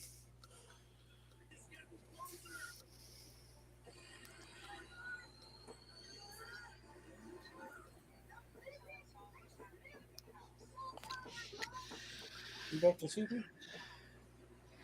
Scoot over, butts. Okay, so you're back. Ooh. There's... You know, that does look really damn good. I know. Looks like Not a hard put on a boiled. few pounds. I know you're all thinking that looks just perfectly hard boiled enough to eat. No, don't eat this, Kingpin. This is a little Kingpin Easter egg toy. Don't eat it though. So fill it with chocolate if you want. Sure did you hear what I was talking about, or? I don't know what happened. I think it's because I tried to flip over to this camera. My browser was like, "Nope, you ain't doing that." So, an undercover NBC reporter had some AG people help help them purchase and build 80%ers and then fire them on camera. Okay. So, Like from kits to finished in like Yeah. no time to show how awesome and easy they are. yeah. All right.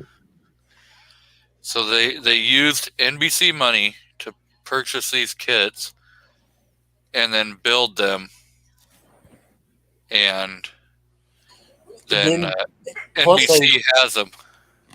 So they helped manufacture a firearm for somebody else. Oh, I thought you said the Attorney General did it. You're saying the news did it. Yes. The news did the report on it, and the Attorney General's office helped them build them and fire them on camera. Oh, well, then they're fine. I mean, legality wise, they're fine. No, because Well- look at the guy in California who got arrested for holding 80% build in his house, and he provided the equipment. Yeah, but we're talking the Attorney General. That's law enforcement, and all this stuff has a caveat. Law enforcement can do whatever they want. Especially, Well, I had heard the ATF was looking at them, which is Oh, that where means the nothing. having somebody else build it. Right. Plus, they transferred it across state lines too. Yeah. Oh, well, I'm not trying to justify them. I just figured that's what would end up being is that it doesn't count because we're Oh. Attorney General is law Well, enforcement. yeah, they're all Democrats, so it's fine. They can do whatever they want for their agenda. You know how that is. Well, I mean, it's supposed to be that they can, not be confined by the law, so they can transfer stuff to themselves as evidence or to do some kind of research or something. And I don't want to blow it off like, oh, it's fine, they can do what they need to because they're so good. But if they're doing that only for research and to do stuff for anti-gun agenda, then that's not the proper use of your authority, right? Your Yeah. your authority from the state. They did it for the news story to show how easy it is to purchase and build one and then just hand it off to somebody else. I'm hoping that some of the, I forget what the term is for that, when you create law for political reasons. There's like a term for it. I only know that because it was in the stuff I was reading. It was one of those things towards the end. So yeah, I definitely think from that angle, one of these fancy attorneys that's looking to make a name or like knows this type of case should be using that, because that's one of those things. Like this stuff only exists because they're trying to bully it onto us. Like they're trying to push it all onto us so that we don't object, and then they can say, "Oh, look, they didn't object to that, so now we're going to give you more."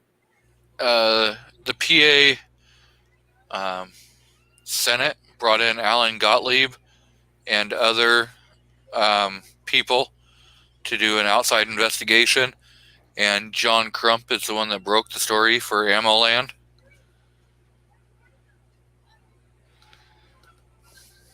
Broke what they brought in? Who to do what?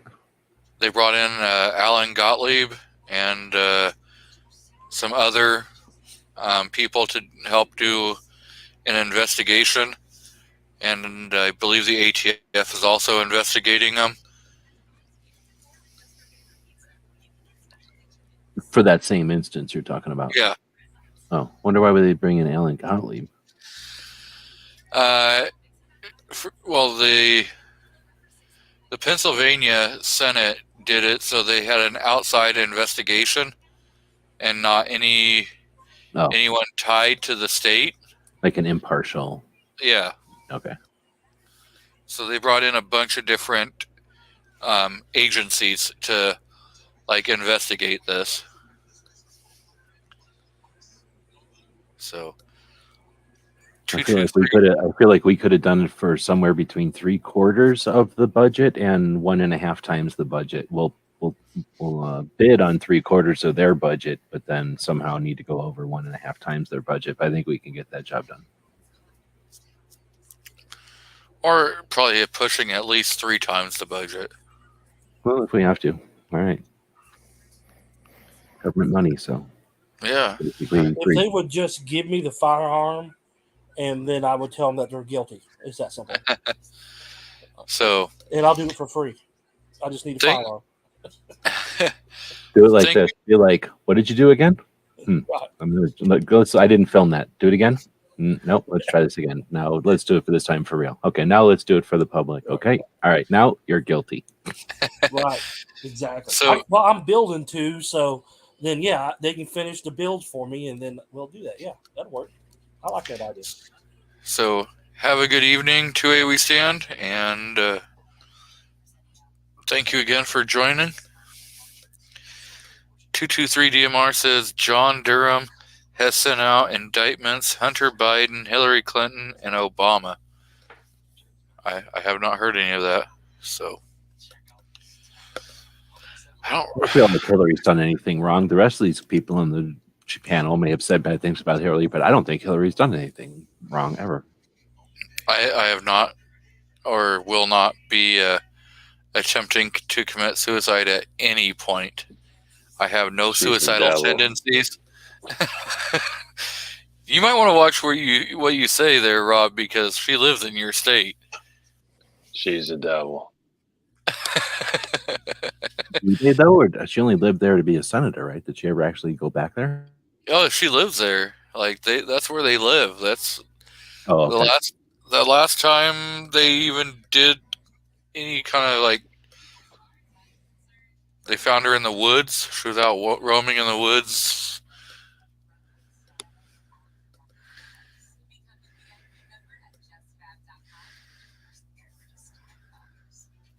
John was talking about ghost guns, and I was talking about this off air, I think, with barbecue, but I forgot to say it in my chat earlier. But think about it this way. I was just thinking about this the other day as I was failing another 3D print.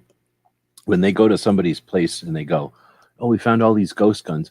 How many times do they go to some place and there's like a bin full of like all the bad 3D prints, and they're counting all those as like a dozen ghost guns? You know what I mean, though? When you print and it's like, oh, it's Yeah. almost right, except it's not, and you throw it into a bin, because most people are like, oh, I'm going to save this in case, so I can compare with the next one, because you just spent 5 hours on it. It's not like you're, rushing to throw it away necessarily. So I'm just wondering, like, how many times that's happened where.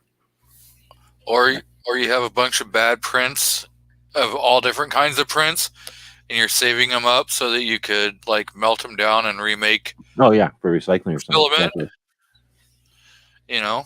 So yeah, I could see that.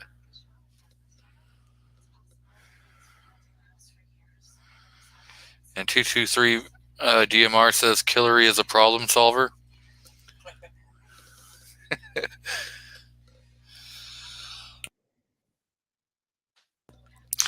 So Foss, Yes. are you doing an overnight tonight? No, next week. Okay. What if enough people demand one this week? Then I would have to hold one next week.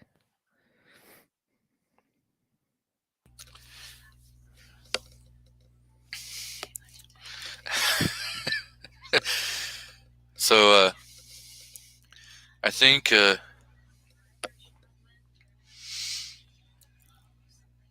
my next topic next week will be maybe on portable safes for vehicles, and are they a good option?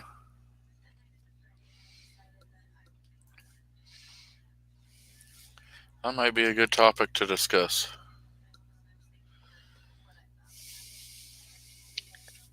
I can sum that up right now. What topic again? I It was makes you that's something. Like portable gun safes in your vehicle. Is that a good option or Oh, no? And what it makes kind you of feel portable good. safe? Then go for Go it, ahead. but it's not going to stop any real criminal.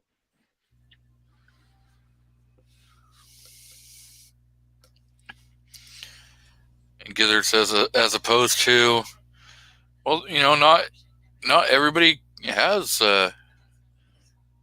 firearm safes in their vehicles.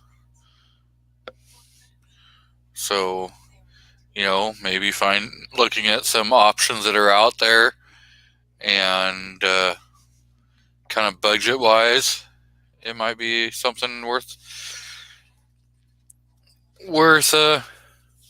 discussing.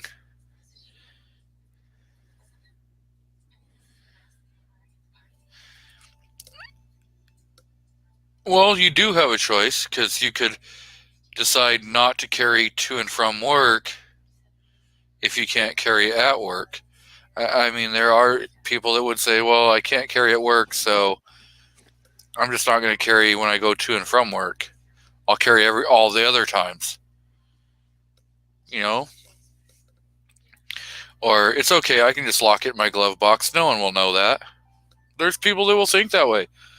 And I'm not saying that they're wrong or they're right, but there's people that think that way. So,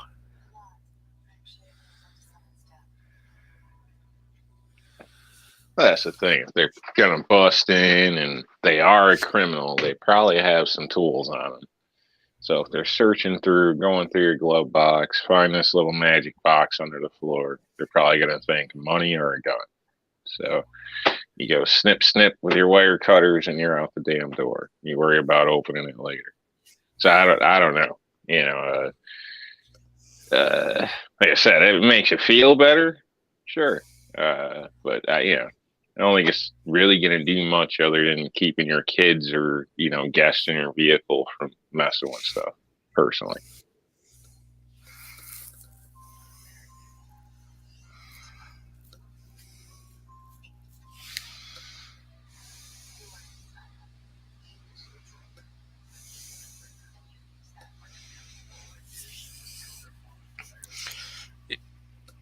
There's some nice systems that'll take up half the rear of your vehicle that are pretty nice, but that's different. That's not a little safe thing. That's, you know, I don't know, a storage area or whatever that's lockable with actual steel plates and this and that. So it's, you know, be a little more time involved for something like that. But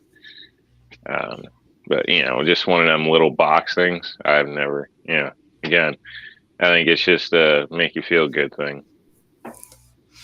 there's probably some options out there that a lot of people may not think that are out there. And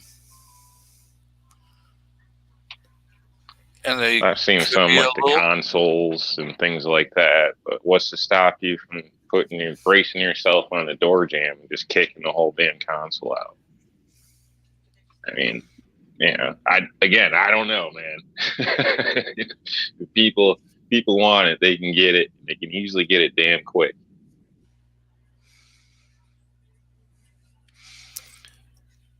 Yes and no, because I mean, again,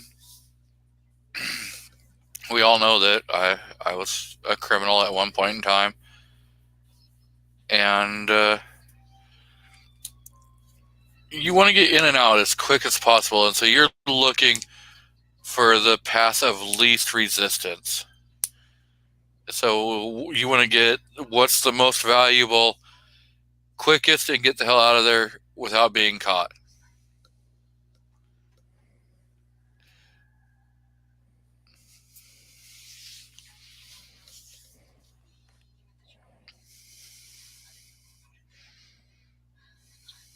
So if you consider stealing electronics, you know, speakers, I guess all that type of stuff that people tend to like to steal, you don't think they'd have like wire cutters or something like that?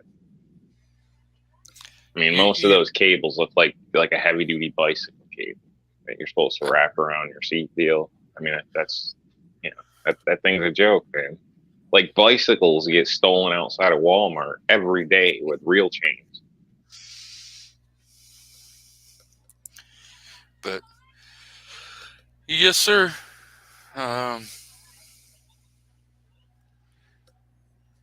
think we can go more into it next week. I will have some options up so that people can see there's more than just those little tiny boxes that Rob's fascinated with. there's a difference. If you want to convert your trunk or something, storage area, then there's some options. But I don't think the There's a average lot more- person's looking at that. There's a lot more options than just your trunk. Here's a pro tip: if you get a cop car, there's like a zillion options for locking guns in a cop car, Oh yeah. and then half of them are used. Like I can find them on Craigslist a lot of times. But I am probably going to start wrapping this up because I do know Suicide Prevention Saturday is getting ready to start, and there's going to be a lot of people that would like to go and watch that. And if you don't, if you're not subscribed to Brooke Cheney, I will throw a link out there. Unless G-Webs can get to it quicker.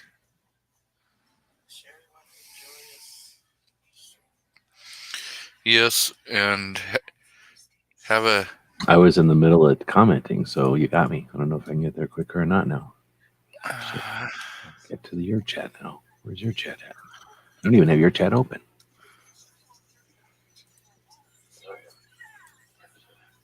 Oh, no, you got there. Makojo got there way before me. Oh, damn. Because... Took me a while. I was mid-comment now. I still haven't gotten there. I threw it in there. Has left the building.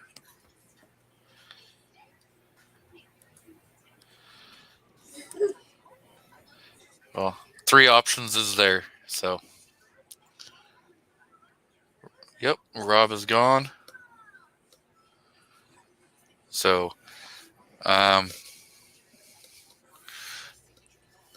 definitely check out R&L Displays. Use code G23 or Gizzard Gary for 15% off. There's definitely a lot more codes out there to save you money. So we will start with G-Webs. Do you have anything you want to plug before we get out of here? Thanks for hosting and thanks for the link. I'd also like to plug Brooke Cheney's effort every week to focus on what 2 out of 3 deaths from firearms are all about. So it's not so much about techniques on how to talk people down from suicide. Some people might get that impression. It's more of tips and techniques to have conversations with folks who might be against our property or our ownership of property, and to enlighten them that if they really want to be concerned about firearms deaths, that 2 out of every 3 are someone who chooses to hurt themselves, and we can do things as a society or as, either side of the gun debate to prevent that. And that's what Brooke's show is all about, just having things to be able to bring to a conversation to help divert the actual, controversy or stress or tension away from our property and more towards helping people. I think that's an awesome effort. And she puts her money where her mouth is, her time where her mouth is, and she shows up every Saturday to present 15, 20 minutes to give us some ideas. So yeah, definitely thanks for the opportunity to promote her again. You're absolutely welcome. And so I've had a poll running for the 3 hours we've been going. We had 69 votes. It says, have you had or thought about getting a slide cut for an optic? 33% say yes, 43% say no, 9% were interested, and 14% said not for me. So that poll is now over. And RTAC and Daughters, anything you want to promote before we get out of here? Yeah, if you would like a RTAC and Daughter patch, go to my About page and send me an email, and I'll tell you how to get one. You have any videos or anything coming up? Always. There's 12 videos already dropped, or ready to be, they're scheduled, and then I still got another 6 or 7 to do. So 3 times a week so far, keeping that pace up. Okay. Well, Mr. Foss, anything you want to plug before we get out of here? I will plug G23's Patreon. If you want to support the channel, you can support him on Patreon. There was a link a little bit earlier. Or you could just find him if you go to the Patreon page and search G23. It'll pop up. That's it. I know you're running 2 shows, one every other Saturday night and Wednesday night, every Wednesday. Yes. So if you want to hang out with Foss and Baron SVG, they are doing weekly parties on Wednesday nights and overnights every other Saturday night. So show him some love, and I think we will be out of here. So thank you all. Is that because Foss's show is so good, he's only allowed by law to put it up every other week? I think so.